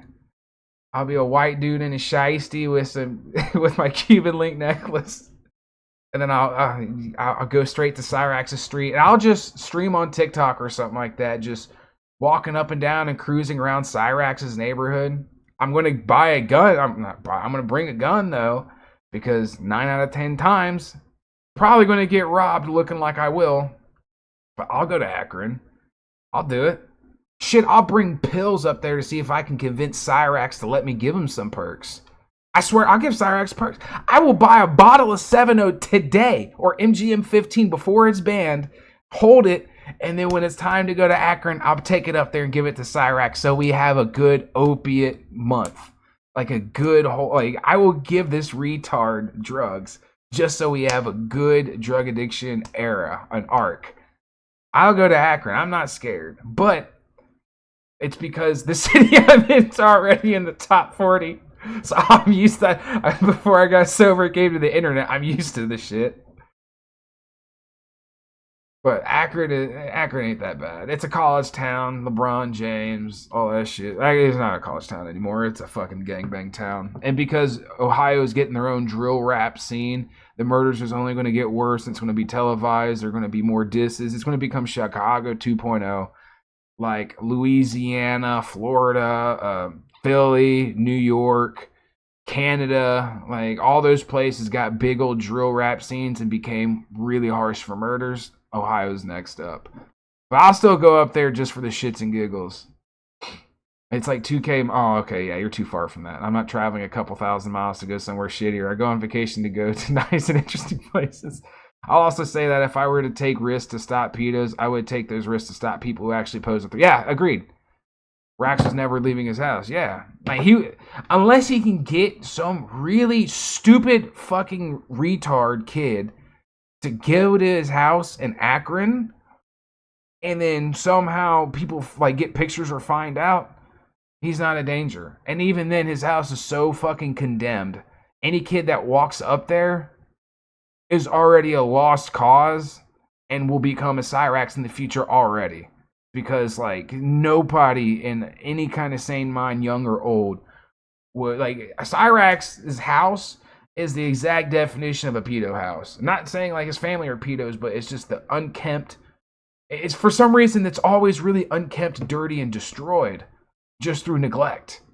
It's like they're so focused on fucking kids they can't do anything else. I'm not saying that's Cyrax, but It's kind of what happens with pedo houses. I need to play this video, but I got sidetracked. This way, yeah, the possessive shit was gay, and it got worse when he realized he could. Yeah, I called that out too, Lobster. That was his beef. That's Marty's beef with me and all of his friends. That's why none of Skull Kids peoples like me, because I called them all fags. I straight up Autism Basement at my own viewers on the basement. I was like, you guys are fucking fags, dude. Yeah, all you guys are obsessed with watching the same Cyrax freak out and repeating the same shit that's already been said. Like, now that fucking Fent Fiend is dead, I think Cyrax trolling and like the coverage, there's so many different unique personalities and way to do it and different thoughts, different ideas, so much content to go through that you're not getting a lot of the repeat stuff. Base Shaman's gone, thank God. He was one of the worst, annoying, boring, just repeat what everyone else says. Oh, actually, he didn't really give any takes. Or if he did, he would just repeat like a logical one that was already said, and then he would just narrate what was going on. You know, that's too shitty. I think the current era of Cyrax is, if you're going to get into it, you get into it now, and then you watch, what is that? That Morty guy, because he watches a lot of old Cyrax archive stuff, and he's pretty funny and has like unique takes with things. Or he just shows the funniest stuff and laughs at it, which is what people should do. I like the Antimatter Morty guy. Like, that's how you should be doing stuff. Dude, that Marty really ruined Cyrax trolling. I'm surprised that he didn't live long enough to... Like, if he was on Fent like that, he would have had his own following soon enough. And it would have been just as bad as Tyrese Sneeds when he was getting popular. Just wait till Chud the Builder gets released, plastered everywhere, that he's hiding out at a house in Akron, Ohio, and kicked back. And so tell me about Chud the Builder. What's significant about him? Can we send him to Akron? I mean, he's strapped up and willing to crash out on people. But I feel like that'd be something that we would have to donate and support just to give someone incentive. And then if something goes wrong, then we're just paying for a shooter. You know what I'm saying? And I'm not trying to get wrapped up in a shooting after I leave everything behind and come to the internet. Like, I'm now able to escape the stuff I did through statute of limitations, and the stuff I couldn't escape, it's been so far behind me that I don't have a public life. I don't have a Facebook, so I'm either just dead or I'm a normal living person that is not a suspect to anything. That's just me though. They're still all terrible. Yeah, I agree. They're still all completely terrible. I figured they would burn the house before they figure out he wasn't even in Ohio. Yeah. See, I mean, there's people tagging up Nova Online stuff. I feel like it's because he's a TikToker though, so like the troll base is larger. But like, if Nova, who has even less, still a threat to children, but has less history of being a threat to children than Cyrax, because he's been caught in multiple stings and he's raped people before. If he can get his house tagged up, why isn't Cyrax? I mean, I guess his house was vandalized a lot, right? Was Cyrax's house vandalized when everyone was showing up to protest and fuck with them? I haven't asked about that. I haven't looked into that. Just lying, saying they released him to secretly go. Dude, I'm pretty sure someone can convince Cyrax when Chud the Builder's released. If somehow you can get Chud the Builder to shit on Cyrax on a stream or in a comment, and then when he gets released, send the rumor to Cyrax that, oh, Chud the Builder said something about you and he just got out. You better be careful. You could probably get Cyrax freaked out and to make 30 streams about how people are coming after him again. Quite a few times. The car and all right. Well, see, that's how you deal with lolcows, man. You just fuck their property up if they're predators. Because that makes them scared to come outside. That means all their shenanigans are stuck to the internet. And in my mind, if a kid's going to be like groomed on the internet, their parents were awful to begin with and not monitoring anything, and the person themselves is kind of fucking stupid. And, you know, like if the parents are there, they're just going to have to suffer and deal with it.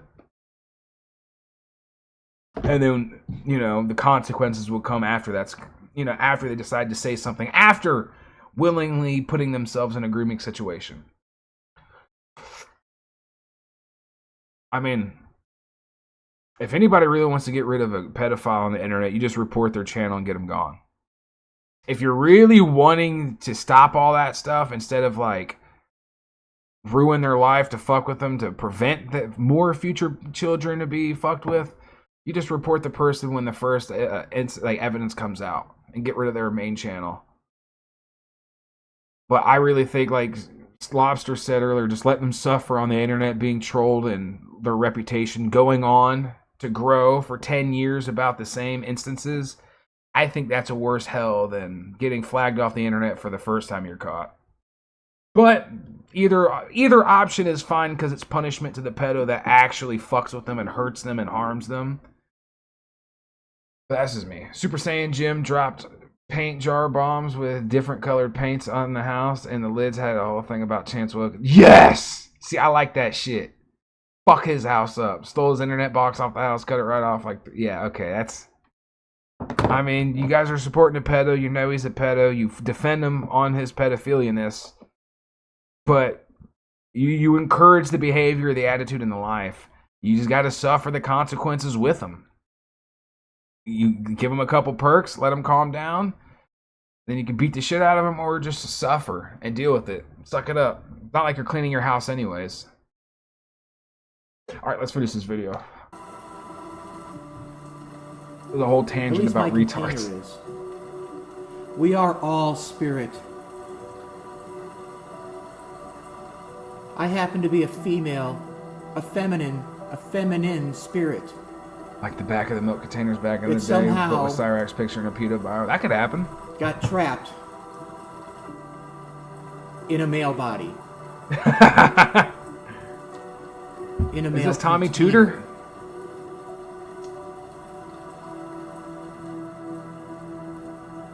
This is probably different. This is probably Tommy Tudor 2.0. Those of you who are not trans, you need to stop attacking us like it's some poor choice we made. Like I chose to be trans just to irritate you. I want you to know my struggle. The struggle, my nuts. Our struggle, all of us, all my sisters and me. See, when you say shit like that, you're including all the people that's been exposed to being groomers, pedophiles, weirdos, degenerates, and sick fucks. You're putting all of them in the group of people that should be protected with you. And you're not differentiating the goods and the bads.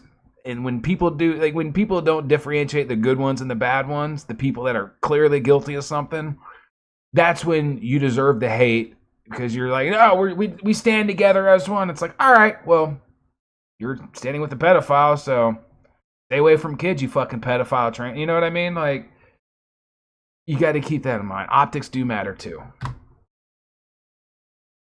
Oh, is that muted?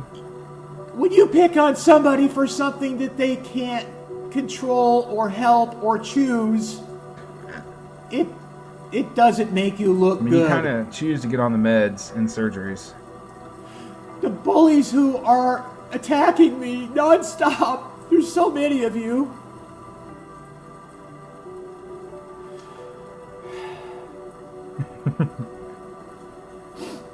Sorry. Get a little passionate about my human rights that are being... Dude just says he wants to be left alone, but other people should acknowledge this. Yeah, it's like, leave me alone, but acknowledge that I'm struggling and I'm a person that deserves to be applauded. Like, yeah, fuck you, you narcissistic fuck. If you want to be left alone, then you can't ask for acknowledgement. You just like, leave me alone and ignore me. Okay, I can understand that. But then in the same breath, it's like, but also respect me for being such a brave, awesome person. Like, what have you done other than cry on the internet to tell people to leave you alone? I just talked about a pedophile doing it. You want to be a part of that group too? Like, dude, come on, bro. That's why I was like, you know what? This would be good to watch on the stream because it's one, annoying, but two, pretty funny when you just listen to what they say. It's pretty hilarious. Stripped away from me by a bunch of bullies and bigots. And you're afraid of me. Yeah. Transphobia. I've not heard one of these people say what human rights of theirs is being violated. And then when they bring up something, it's like, well, that's not a human right. That's literally a fucking privilege. Like public bathrooms, going to a bathroom, having your own bathroom, or being able to go in a girl's bathroom, that is not a right. You already have a bathroom you can go into, you just want to go into the girl's bathroom. That's not a right. That is a privilege. And you conflating the two is why no one should listen to you. Is the word. Yeah! Lobster! You pretty much said the same thing I said exactly at the same time. Shout out to Lobster. For people who... That's what you call it when you hate on conflating like privileges with rights. Transphobia, if you didn't know. Whoever you are. I'm talking to everybody. Talking to everybody, lady, you have one comment. And that's for me laughing at you. You have 16 views. 6 of them are for me to laugh at you. You need to stop swearing so much. I'm sorry. I'll try to work. Fuck you. I probably had a bigger channel if I stopped saying fuck, cunt, fag, and retard. Transphobia. I'm a trans. Phobic. And you're phobic. Actually, you know what? I'm not even going to say. I'll let it play. I should stop pausing. Does that mean that you're afraid to move with me into the future? I don't want to move in with you, bro. Tomorrow? Or you want to be stuck in a past, an imagined You're not even the kind that could trick a straight dude. You just didn't have to look at people like me. Look, I can respect a trans person that can trick a straight person, so like a sober straight person. Like, you know, if you could do the right pictures, angles, and edits, I could respect that. Because it's like, if you can trick a straight guy into fucking you or accepting something from you, all right, cool. You're putting in work and you're kind of just enjoying your life. But then the people that can't do that have to cry on the internet. And it's like, it's clear. It's like, oh, you're just upset about pretty privilege, but you can't bring that up. So you're going to cry about other people laughing at you because you don't get treated like Blair White. You're not a Blair White, so you're upset about the world. You're upset with the world over it and have to take it out on someone. But you can't just be upset that you're ugly. You look like a mongoloid, so you're going to get upset with the people that would think you're a mongoloid, and you're going to project that insecurity onto us. And point out, look at that gizzard right there. That gizzard is folded onto their hand. That turkey neck. Dude, I love that. I don't know what you're bitching about, Grandpa, because you haven't had to look at people like me in probably 10, 20, 30 years. Hey, lady, I'm on the internet. Why? Because you don't... In the 2020s, I see you every day. Go to work anymore. You don't see diversity in action. Half my coworkers are Hispanic and blacks, and they're awesome. All day. That's like diversity. The rest of us do. I work with a tranny. And you MAGA they haters. Hate MAGA haters. You scared, old, petty, self-hating. The tranny I work with fucks MAGA dudes. With a small W, because that's what 98% of you and are. I'm not saying anything negative about them. People might, in other words, people like me, who look like me, who are my age, are older. Yeah, if you look like a circus freak and act like a fucking entitled retard, yeah, that's the internet. That's been the nature since Usenet days. There's been trolling since the 80s, or since public chat rooms were available. Back when there was only MMORPG MUDs, there was people being trolled for this exact behavior. That is why it is so identifiable and so hated and made fun of. Because it is an internet staple. It's just now there's much more of you, and there's more people accessible on the internet. So more people are going to get into trolling, and then sometimes people ruin their lives doing it, but, you know, people's been getting their lives ruined on the internet for 40 years now. I remember I talked to Idiot, the dude that used to run Encyclopedia Dramatica, one of the dudes, the guy that had the shit napkin guy. I used to be friends with him. And I agreed with him. We need to make the internet scary again. We need to bring back doxing people just because you posted the wrong thing or you made the wrong joke. Because it can be done. You should have your social security number spread around the internet just for shits and giggles. I kind of agreed with that just because it's like, that was old internet. Like, people suffered much worse consequences for making a video like this or post on the forum like this. I'm not saying it's deserved, but the internet used to be a little bit worse for people like this. And they're still crying, acting like they're being shot down in the streets and their lives are horrible. It's like, no, you guys are living in the most privileged time in the world. I wish more trans people admitted to the privilege and accepted it. Because, I mean, if they did that, then they wouldn't be on the internet being so insufferable. I mean, they'd be insufferable in another way, but not like hey, let's troll them until they cry and harm themselves. Then 55 are the cruelest. Gary Orson would get mad at this dude for a person. Sadistic of them all. of all the haters, because I do catch hate from people of all colors, I don't shapes, hate you. and sizes. I just think you're hilariously retarded. But the worst of it, the most toxic, the most This is like the funniest poisonous video I've watched today. attacks always come, ironically, from what I don't want to be, but otherwise might have been. Very interesting to me. You don't even have to be psychic to find that interesting. So you know you're so insufferable that you're going to get trolled, and you don't want to be the kind of person that doesn't get trolled. That's all you're telling me. You don't want to be you don't want to be uninsufferable. You want to be insufferable. That's all you're telling me. You're telling me you want to get trolled, but you're upset that you're getting trolled. That's more to come. Much love. Trying to get more focused for you guys and not ramble so much. Oh, I've been rambling this whole stream, dog, and I'm tearing up from laughing. Oh my god. And if you're wondering why I say meow, it's a reminder. I'm not a transphobe, or I would be also shitting on Blair White.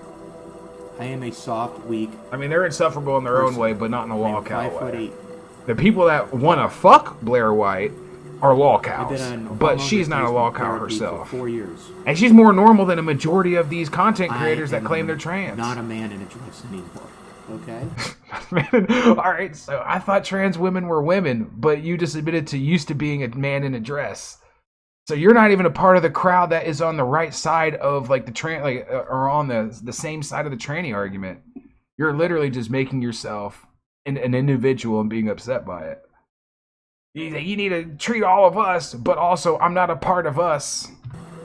Don't believe. That is why this person deserves to be made fun of, because they're retarded. This is basically a trans Cyrax, how stupid they are. But you taste that Charlie Kirk. I used to love the name Kirk. You know why? You're upset because Charlie Kirk would give you guys the chance to argue your case, and then you shot him in the neck and then made fun of it, and then stopped making fun of him when you lost 2 protesters in response. You know what the word Kirk means? Remember? You lefties are down 3 people.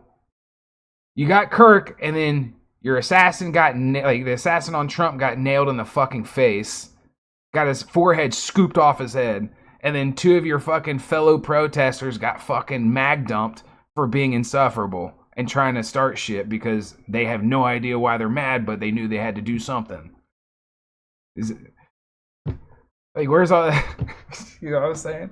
It's like, if we're going to start making fun of dead people, we're going to do it in the way they do in the streets. And you're down. Your guys are down 3. You're down 3 if you're going to do that. You're going to bring up Kurt and kind of reference the death. You guys are down 3. You got the wrong person. You got someone that actually was more of a friend to you than the politicians you are upset by. You got rid of him, and then now there is just no tolerance. There is just no willingness to talk to you guys anymore because of that. And then you lost two allies because they're retarded like you. Sorry, I had to do the Charlie Kirk thing. When someone brings it up, I have to drop that. You guys are down 3. You got Kirk and then lost 3. Did you hear about the Berlin Pride Parade the other day? No, but I heard of one of the European protests, like Hamas supporters, got a whole bunch of them got ran down. It's so fucking funny. You said, dude, there was BLM protesters in my city in like 2016 when like the BLM riots first started before Floyd, like the very first ones. And then they tried to sit on an overpass. And some dude said, fuck that. It was just riding right through them and made people have to jump off the side. And they dropped like 30 feet and broke legs. Like, fuck y'all. You would have sit on a road like that, you get ran over. It doesn't matter the reason why you're doing it. You're trying to ruin other people's day that want no part of your shit. And some of them may even support you, but you're going about it in a way that makes them hostile to you. Your potential supporters are now hostile to you because of your behavior. So get run over. Look it up. I mentioned earlier, if you want something to change, bodies got to drop. If no bodies are dropping, then apparently it's not that big of an issue.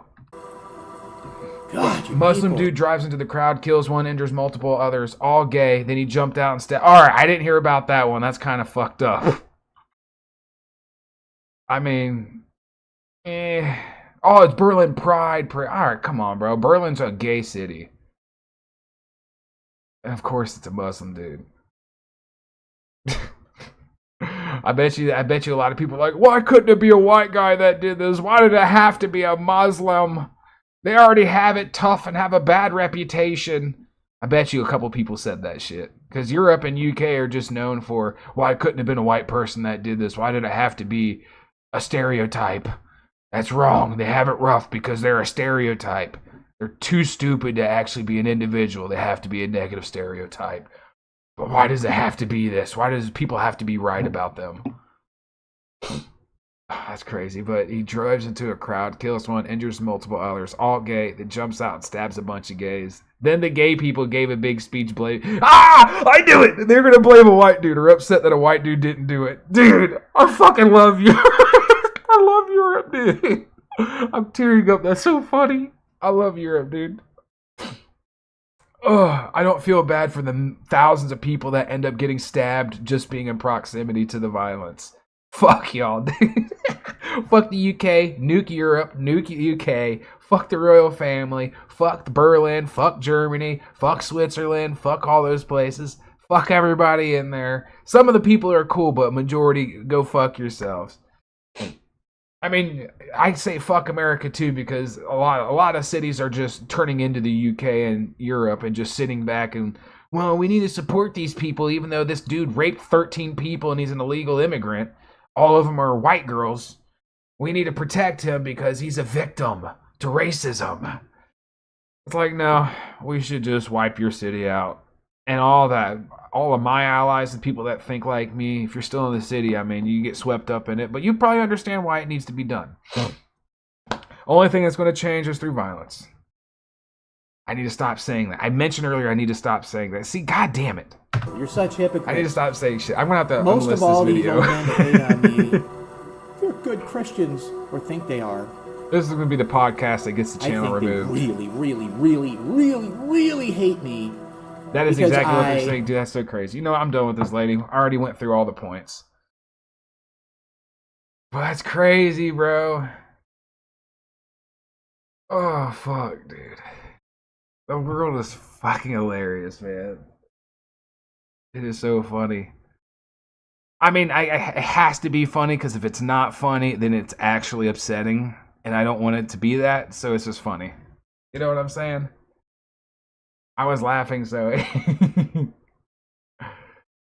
Noir. That's what I'm saying, Noir. But, you know... That's the truth, though. I mean, the Muslim guy didn't like the gays. And I've been saying, if you don't like something because of how things are, do something about it. And he did. I mean, it's funny that that dude's proving me right. And then it's funny that the UK immediately goes, well... he should be a white man. It's a white man's fault that he's killing gays. And it's like, yeah, he's killing white gays because of how insufferable you guys are. It's probably over a religious thing, but at the same time, he's so sick and he's fatigued that he ran a bunch of you over and stabbed you. And the best response you guys have is, well, he couldn't have been a white guy. It's like, you know, you could be mad at criminals. Even if they're foreigners, even if they're trans, even if they're gay, you could be mad at criminals. You can want to punish a criminal for being a criminal. It doesn't matter who they are. A criminal's a criminal. Their identity is stripped away after they do the crime. That's how it should be seen. You know what I'm saying? Oh, God, I don't understand. My brain doesn't work. My brain doesn't, I can't process why. Other than thinking that these people are retards. And that's why I laugh and make fun of them like they're retards, like they're lolcows. Because that's the closest thing that they're acting like, a lolcow. And it seems to be effective. This person's spurging out over a potential troll. No one comments on their channel, so they don't get trolled.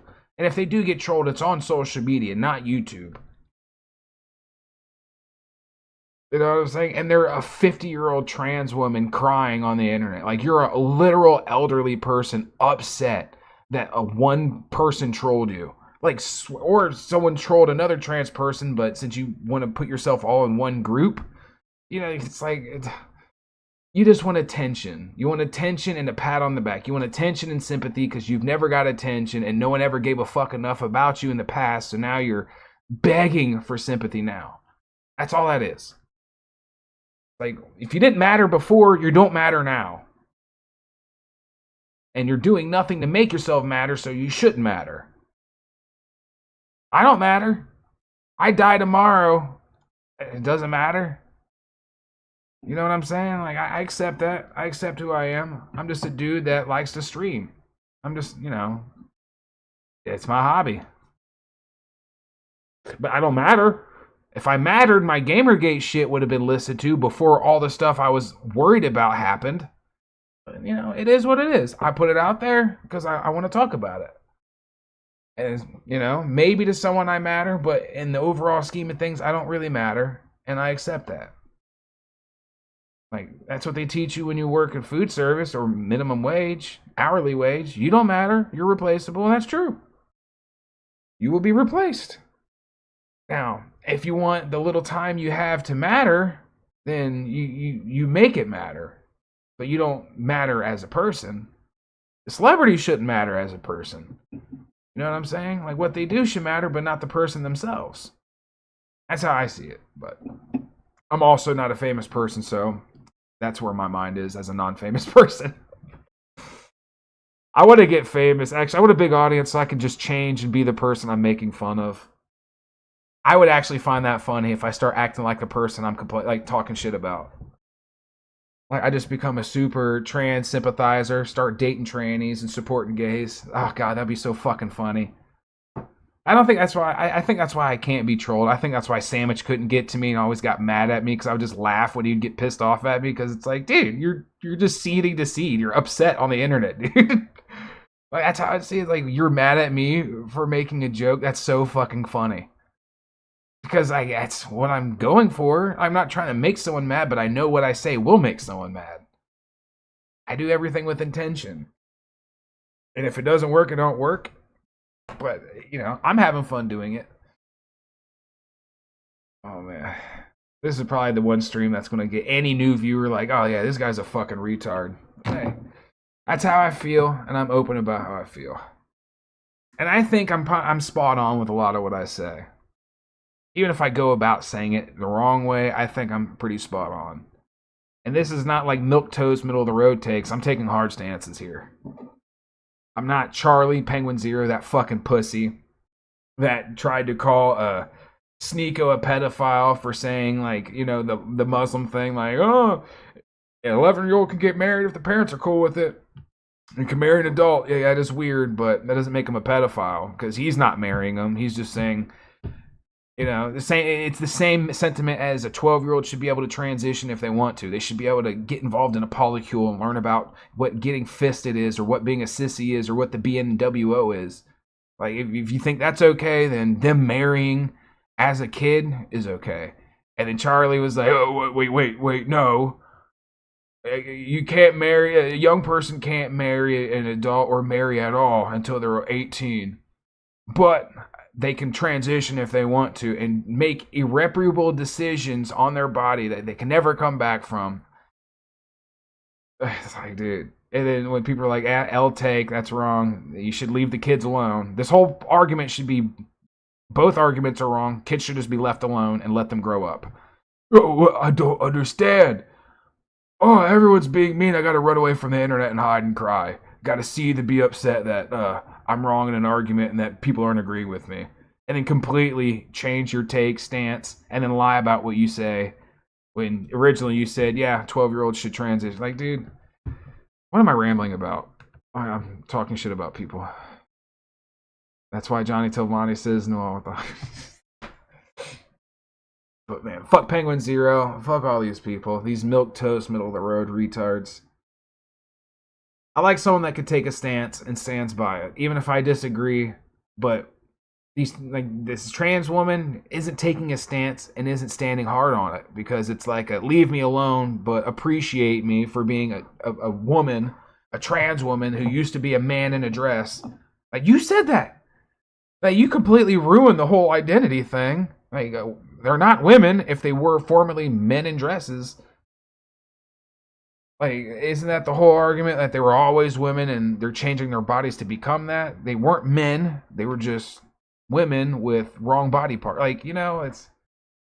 God, all these people are just retarded. Everyone's retarded but me. Me, Josh Moon, even though he says some retarded shit, and Metokur. We're all smart. We're all correct. I'm more correct, but we're all correct. 18 is an arbitrary number, but that's the number we've decided upon to enforce shit as you wrote. Yeah. And that is, the 18 years old is the closest to an adult while also being young. That's how I see it. Like, I think a 18-year-old should have more sense than a 16 or 17-year-old. And since school is set up to really kind of get you out the door by 18, even if it's an arbitrary thing, it's been agreed on, like, this is probably the best method, the best age, the best time to push them into adulthood. I agree with that. If a kid wants to get involved in shit as a teenager, they should do it themselves, not be pushed by some creepy old person to get into it. And then the whole trans thing is like, they all groom and encourage young people to get involved. And then by the time they turn 30, after being 20 years of a trans woman, you know, after transitioning to be a woman at 11 or 12, by the time they're 30, they're like, oh, fuck, I fucked up. All these people are crazy. They're horrible, evil people. And I want to go back, but I can't. Please don't do what I did. And then suddenly they're a racist Nazi fascist. And they've been broken by the patriarchy. It's like, no. They were just groomed and realized it too late. And they realized they tried to buy into it as hard as they could to convince themselves they did the right thing because you weirdos pushed it on them when they were too young and vulnerable. It would be the same thing as turning a 12-year-old into a sex worker. It's like they're going to regret it when they're older because they were vulnerable and were manipulated by someone with authority. Someone that they assumed had authority because they were taught, respect your elders, listen to adults. It's like, no, don't do that. You should be taught to question everything and try to, look into it yourselves. My mom taught me that when I was a kid. I became an atheist as a teenager. And my mom hated it, but she taught me to question everything. And I questioned, why would I just completely blindly agree to this faith and to believe everything they say, stand for it, argue with it, believe in it, do everything they want me to do to be a holy person, when they themselves are just individuals capable of wrong thinking behaviors. Like, I should be able to pick and choose my own beliefs and not just subscribe to one thing and put myself in a box. Like, my mom taught me not to do that, so I didn't do that. It caused a lot of issues, but I think that's the best course. Question everything. Question what I'm saying right now. Look into what the shit I'm saying, and then from there, you learn about the multiple arguments, the points, the different, you'll be able to make a well-rounded decision when you have information from all sides. But if you box yourself in, you're shutting yourself off from one side, two sides, three sides, different perspectives. You should have an open mind and open perspective, and that perspective should be able to change. You may change it every week, but it should be open to change. And if you can't do that, you're fucked. You are fucked in this world if you don't have an open mind. That's how I see it. You are fucked in this world if you don't have the possibility or capability of changing your mind or growing. You know what I'm saying? If you box yourself in, you are just accepting everything that comes with that. And society changes. Beliefs, behaviors, that stuff grows and develops and things get added, changed. And just like that, people should be able to do that too. Society does it and people should be able to do it. It doesn't make it bad or good. It just means they're capable of growth. And that is important. Being capable of growth. Whether you're growing in the wrong direction, it's still the fact that you're capable of doing the right or wrong thing. But you're not just throwing yourself into just this box. Because that box could be a box of pedophiles. A box of groomers. You don't want to do that. And you're just going to live in ignorance to everything else around you because it's like, oh, everything outside this box is bad. I actually care about that. I really am passionate about keeping an open mind. And you can call that gay. I mean, literally, someone can I think gay is a choice. You could be born gay, but you can also choose to be gay. And I feel like, you know, there's people that can do that. They can choose, like, oh, I'm tired of this, I'm gonna do this. Like, you being capable of growth no matter what you're growing into is important. Because it means you can make mistakes and change from that. You can learn, grow. You wake up tomorrow and want to cross-dress, and then you change your mind a couple months later because you realize that was fucking dumb. You're growing. You're evolving. You're being a better, well-rounded person with bigger perspective and more understanding of your life and the world around you. But being like this dumb retard person that we just listened to, boxing yourself in, you're just going to contradict yourself because it's like you want one thing, but you put yourself in a box, so you have to like work around it to get the thing you want, and it just makes you insufferable. Because you're too stupid to keep an open mind and look at the rest of the world around you and hear what they're saying.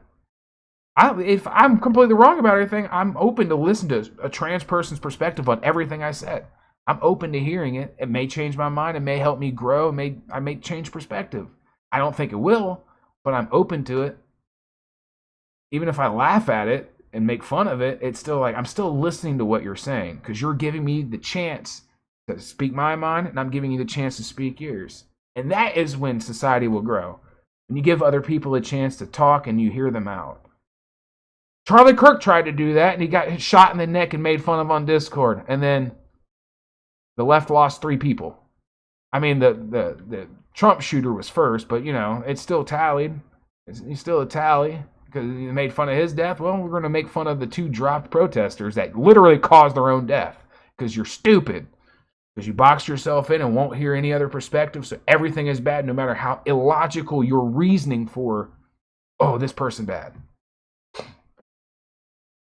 But that's legit. I only add that once I've made an informed decision, there needs to be stronger. Yeah, like if you're going to change your mind, there's going to have to be evidence to the contrary. But your mind has to be open to pull evidence and outside perspective, other perspective in. Even if you disagree with it still and you stay with what your choice is, you still kept an open mind and heard them out, and you're willing to exist with these people. If you hear each other out, coexistence can happen. Even if you end up still disagreeing on the perspective and on the other side and keep yourself in that box, you still open the top open to let people, you know, to hear the rest of the around you, the rest of the perspectives around you. You still open up to hear it out. You can still exist amongst them, you just disagree. And that, I think that's more growth in society than anything, if you can just listen to the other person, hear them out, and still exist even if you disagree. Because what is a person thinking that trans people are like getting harmed? Like, this person's beliefs or life is not affecting me. I'm hearing what they're saying, I'm willing to listen to it, and I still disagree, but I'm just giving them the chance to speak. They're not going to give me a chance to speak, but I feel like I'm a better, you know, I'm a better human because I'm listening to what they're saying. And I'm attempting to see it from their perspective. Like, I have empathy, sympathy, all that shit. Oh, you're still stalling on shit you should be doing? I haven't played Enter the Gungeon in a while. Just fired up a run and I'm destroying shit. Ran the first 3 bosses perfect. I want to play Enter the Gungeon. I like roguelike games. Roguelike, either or. It's one of the few games I have 100%ed, but it's been a while. Figured out I would be rusty as hell. Not sure why. Hey, I'm a gamer at heart. I'm interested in Enter the Gungeon. I hate the fact that we have laws that we ignore. Either fix them and get. Yeah, I'm with you. Like.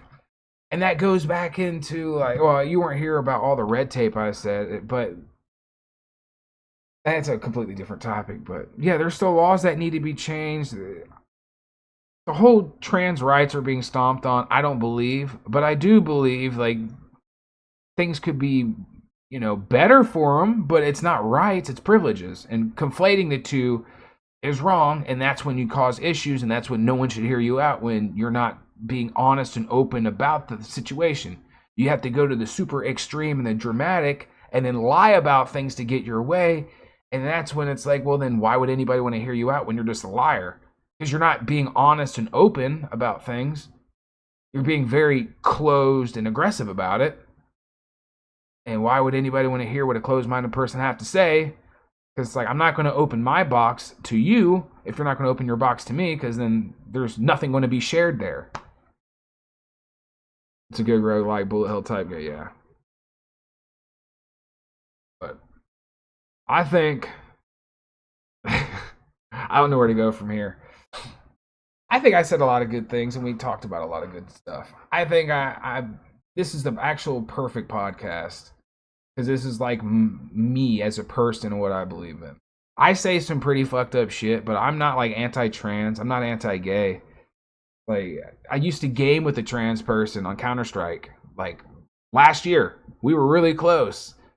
And then I stopped playing Counter-Strike to focus on like fantasy games, and then we moved along. They were pretty fucking cool. They none of their problems was like, they would share their problems, and it wasn't like this is, you know, they weren't like this the tranny and black that we just watched. They were just like me or you, but they happened to, you know, want to be a woman. And none of their politics ever became an issue. Even if I said something that could be taken and argued against, it's like they would laugh and be like, "Oh, you're a fucking idiot." Like, you know, it's like, all right, you're willing to exist with me being who I am. That's what mattered. Just existing with each other, even if you're different and believe and support different things. You still, you know, you can still exist amongst each other with a common goal, whether it's just to live life or to game. Like, there's no problem there. You know what I'm saying? Like, I don't know. I even think people that bangs trannies could have the opinion that, like, you know, a lot of these people are really retarded and stupid. Even if you, like, date, love, and fuck them, or get fucked by them, you know, whether that makes you gay or not, it don't matter to me. You can still do all that shit, as long as you're not being a closed-minded person, hiding in your box, and then just being mad at everyone that's not agreeing with you. Like, no, hear them out. You might grow as a person. Or you might be better informed about your beliefs listening to someone else's. Have you ever thought about that? Like, maybe it solidifies you even more and you have a better understanding on why you believe what you believe in when you hear what other believe. You know what I mean? Like, you have an open enough mind to take a dick by a person in a dress. You should have the open mind to hear someone else's belief or idea, whatever bullshit take there's. Even if it's stupid, you should be open to hearing it. Because that's one step closer to just coexisting with different people.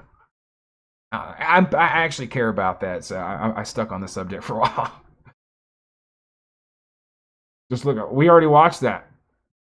That's the person like, I'm a woman, and then like literally got pepper like by screaming at police and then trying to run away from them and getting pepper sprayed and handcuffed. Is that the blue-haired person we're talking about?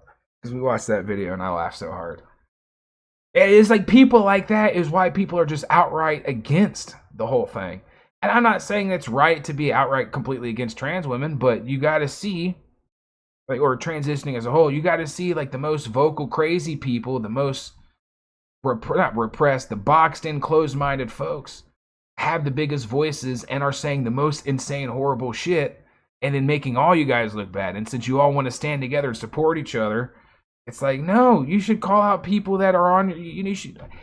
If one of my viewers said something I thought was actually a problem, I would point that out. I'm not going to be like, oh, that's my viewer, leave him alone.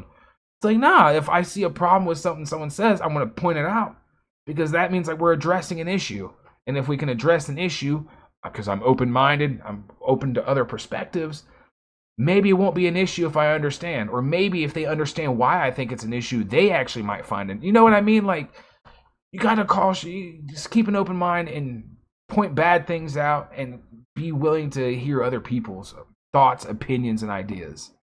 If you can't do that, then there's no such thing as coexistence, and you shouldn't be crying about not being accepted because you're being one of the most closed-minded, unaccepting people, which is also why a lot of people are against trans and woke people, because that's what they are. They're closed-minded and upset that no one's listening and agreeing with them, while they're not agreeing and listening to anybody else. You're just being a hypocrite. And that's when the big issues come in. And then being a united front is like, all right, well, you're standing with all these horrible people and protecting them, or not even addressing it and ignoring it. You are complicit. You're culpable.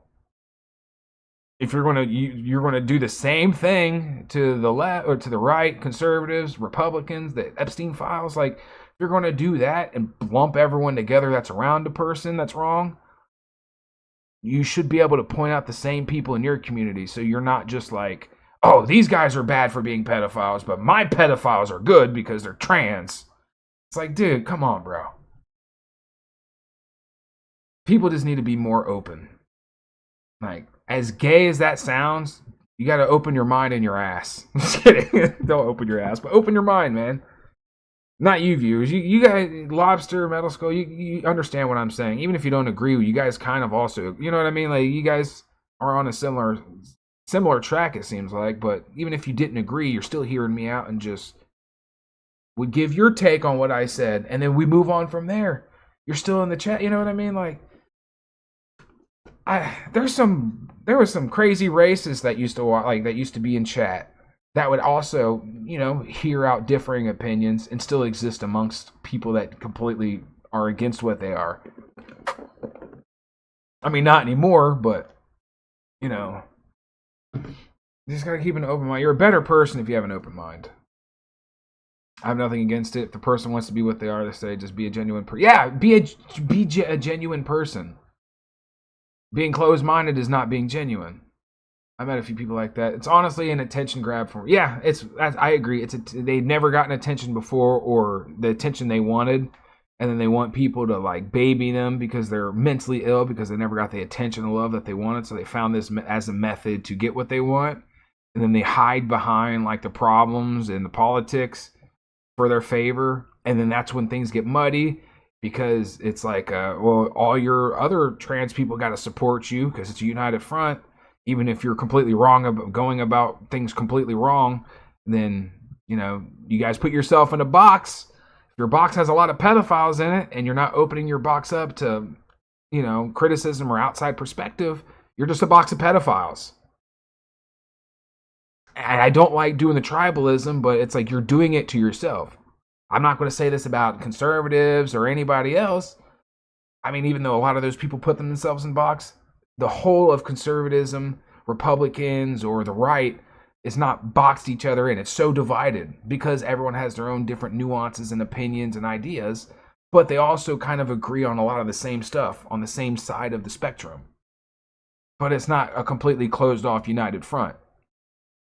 The second you try to like unite things and box everyone together, it's like, you gotta at least be open to call the shit out so you can clean the rat droppings in your own box. You know, I'm using a heavy metaphor, but it's the best way to visualize and understand what I'm saying. Because everything in the box is unaffected if you close your lid.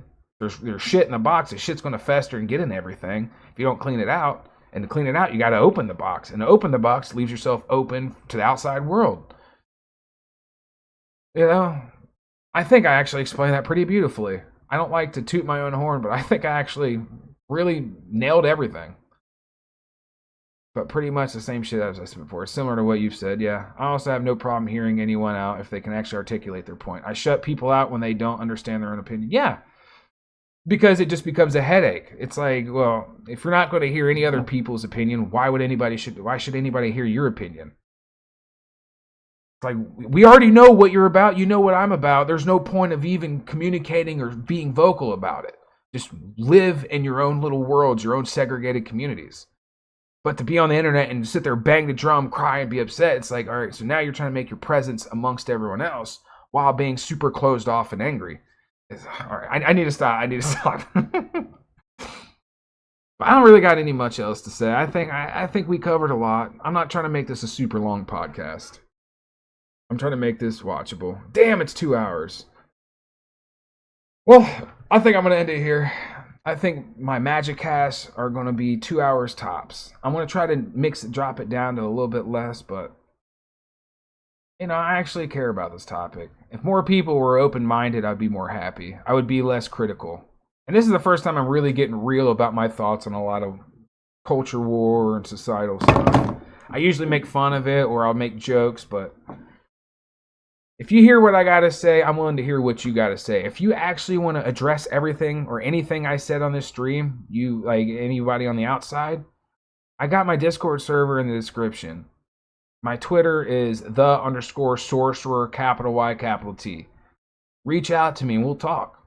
I'll hear you out. I might laugh, but I won't actually insult you if you actually hear out my responses. I'll hear what you got to say. And you might swing me. You might swing me around on your side. Like, I can't guarantee that it won't happen. I can't guarantee that it will, but if you open your mind, anything is fucking possible. Because the world is way too big to be closed-minded.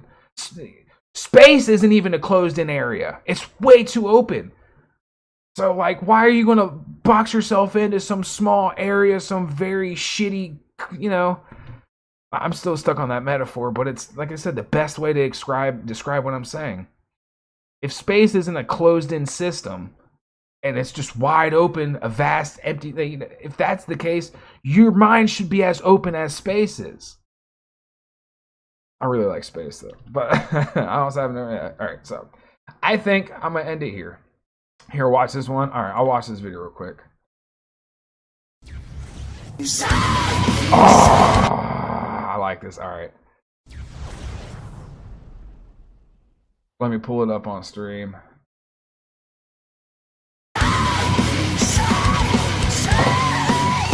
Dude.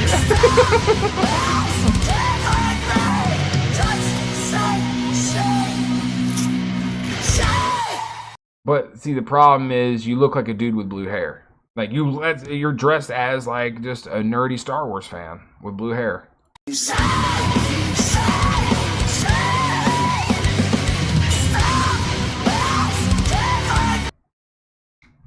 All right. Shout out to Metal Skull for sending that in.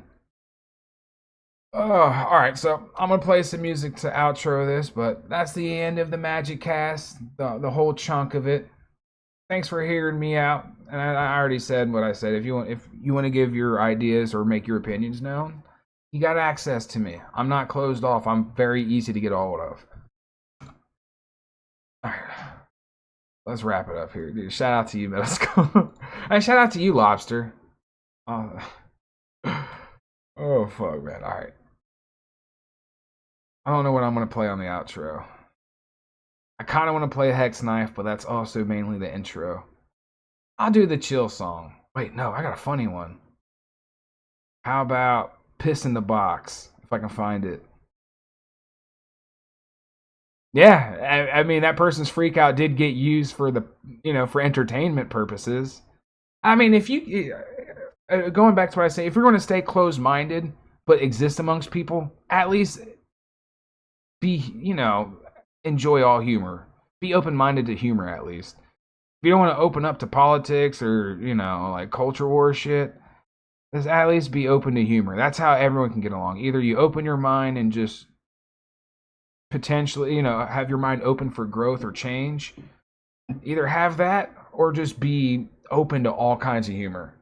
One or the other. That's the only way we can coexist. It's either through humor or understanding. But anyways, let's find... Damn. Where's the funny song? I'm not going to play the gay Candy Ken stuff. Oh, this is a pretty funny video. Actually, hold up. Brother. Oh, this is 7 minutes and 20 seconds. All right, shout out to Burial Goods, but I can't watch that. Dude, I could have sworn I had something good. I have Big Booty Bitches, My Dick Hurts Brother, D song. I thought I had Piss in the Box. Oh, right here, Piss in the Box. Go to Dirty Myrtle and watch the beginning episode where I put... Alright, hold up.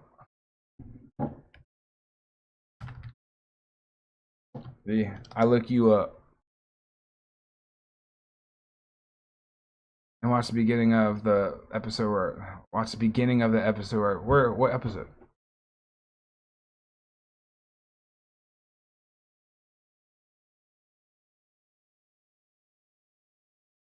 Sorry, something just dropped. What episode? What episode? Oh, right there. Let's drag over to the window. Pulling down my pants, pop a squat. Oh, yeah. Fuck trolls, fuck cops. Told my parents kick rocks. I just took a piss in the box. I just took a piss in the box. Oh, why you gotta be so big? I'm about to crazy. Oh, goddamn. Sorry, oh, God, he's gonna eat you. Oh, God. Motherfucker. Shout out to Dirty Myrtles Gaming, aka Mr. Metal Skull's Safe for YouTube channel. Johnny Telvanni Adventures will be posted here in the near future. If you're into Fallout and Skyrim gaming, check out Dirty Myrtle. That's Mr. Metal Skull, aka Johnny Telvanni. Shout out to him, he's the homie. That's the most editing I've ever done. Hey, I fuck with it. I like your old school style of editing where you're just either you put chunks together, chunks of gameplay, short chunks, long chunks. I like it. It's OG. It makes it to where you can put out more content and more cohesive series together. I unfortunately, for some reason, stuck with the editing part, and now I either do a bunch of quick cuts or have to find a way to start shortening my videos. But check out Dirty Myrtle Gaming. I'm going to post it in the description. I'll even link it in the chat. I'll just put it in the description afterwards because there's only you two in chat. Anyways, I'm going to play Piss in the Box as the outro. Thanks for coming by to the stream, y'all. And anybody that sees this in the future, shout out to you. Please don't flag this fucker. At least let me download it before it gets hit. Damn it. That's why I recorded the whole me ranting for an hour and a half part. Yeah, I mean, he hasn't uploaded in 2 years, Lobster, but I've pushed him to I've pushed him to make Johnny Telvanni on YouTube. I've been wanting him to do more YouTube content, so he's going to. He had to go out and set up his mod so he could stream on or make YouTube videos. So me being autistically annoying has helped this, but going back to being open-minded, Mr. Metal Skull heard me out, and you know, he agreed, so he's going to do it. See, that's how we coexist. I don't fuck with BitChute like that, and I want him to start a new series that I can start from the beginning, and it's not too big of a pain in the ass to watch 300 episodes on BitChute. Alright, anyways, I'm gonna play Piss in the Box. I just say later, then stop recording, then take it of the bowl, then start recording again, say, all right, start. Yeah, I get it. That's the OG way of doing YouTube. And if you're entertaining and actually have good gameplay, then you don't need to edit. I just wanted to get into editing for some reason, and I have a lot of periods of time where I'm just quiet scrolling my phone while I'm gaming, so I have to cut that out of my videos. I can't do that on streaming, unfortunately. I wish I could be more distracted on streaming. I'd probably be able to say more important shit than just ramble straight for 2 hours. But hey, I think that's one of my skills. I can just talk solid for 2 hours. 3 hours, 4. Actually, I think I've hit 5 on this channel before. Recently. But anyways. Time to hit the outro. You guys have a wonderful night. Thanks for coming by. Shout out to Lobster. Shout out to Mr. Metal Skull, a.k.a. Johnny Telvanni, a.k.a. Dirty Myrtle Gaming. And shout out to the 420 guy that came earlier that, you know, liked Burial Goods music. I got Sneed Snipe live ATM. I'm going to run my errands and listen to that bullshit. Hey, link the Sneed stream in the Discord if you can. I'll pop in, or at least I need to keep up with the streams and watch. I want to bring back Tyrese Sneed. I'm going to push him to be the next lolcow that gets a following. Even if I don't make the content for it, I'm going to push it. You know what I'm saying? His shit is good for background music. And especially once you eventually get the shit where he's like riding a tricycle and then gets run over by a truck that didn't see him. Like, you get shit like that and it's really worth it. Anyways, have a good night, everyone. Time to outro.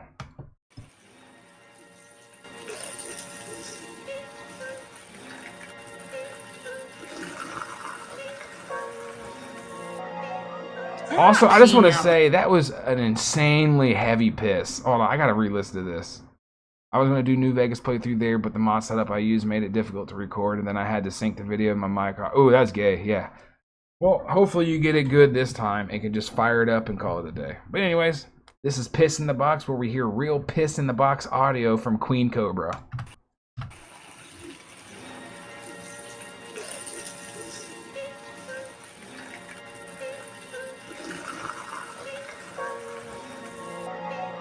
I'm not peeing out the window. I'm peeing in a the box that Chaos sent me. Pulling down my pants, pop a squat. Calling fuck trolls, fuck cops. Told my parents kick rocks. I just took a piss in the box.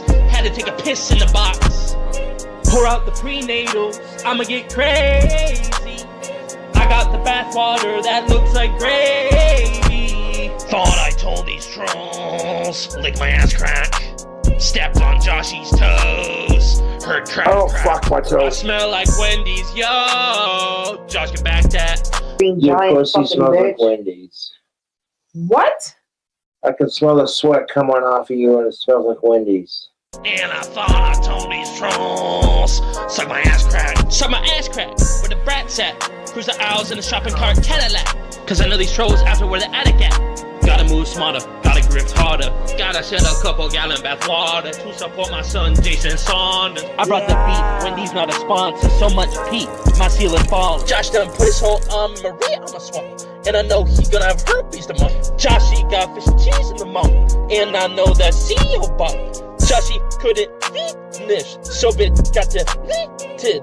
Casper about to get the kid to the city. Pete falling from the city. Pulling down my pants, pop a squat. Pulling fuck trolls, fuck cops. Told my parents kick rocks. I just took a piss in the box. Had to take a piss in the box. Pour out the prenatals. I'ma get crazy. I got the bathwater that looks like gravy. Thought I told these trolls. Suck my ass crack. Stepped on Joshy's toes. Heard crack crack. I smell like Wendy's, yo. Josh can back that. And I thought I told these trolls. Suck my ass crack.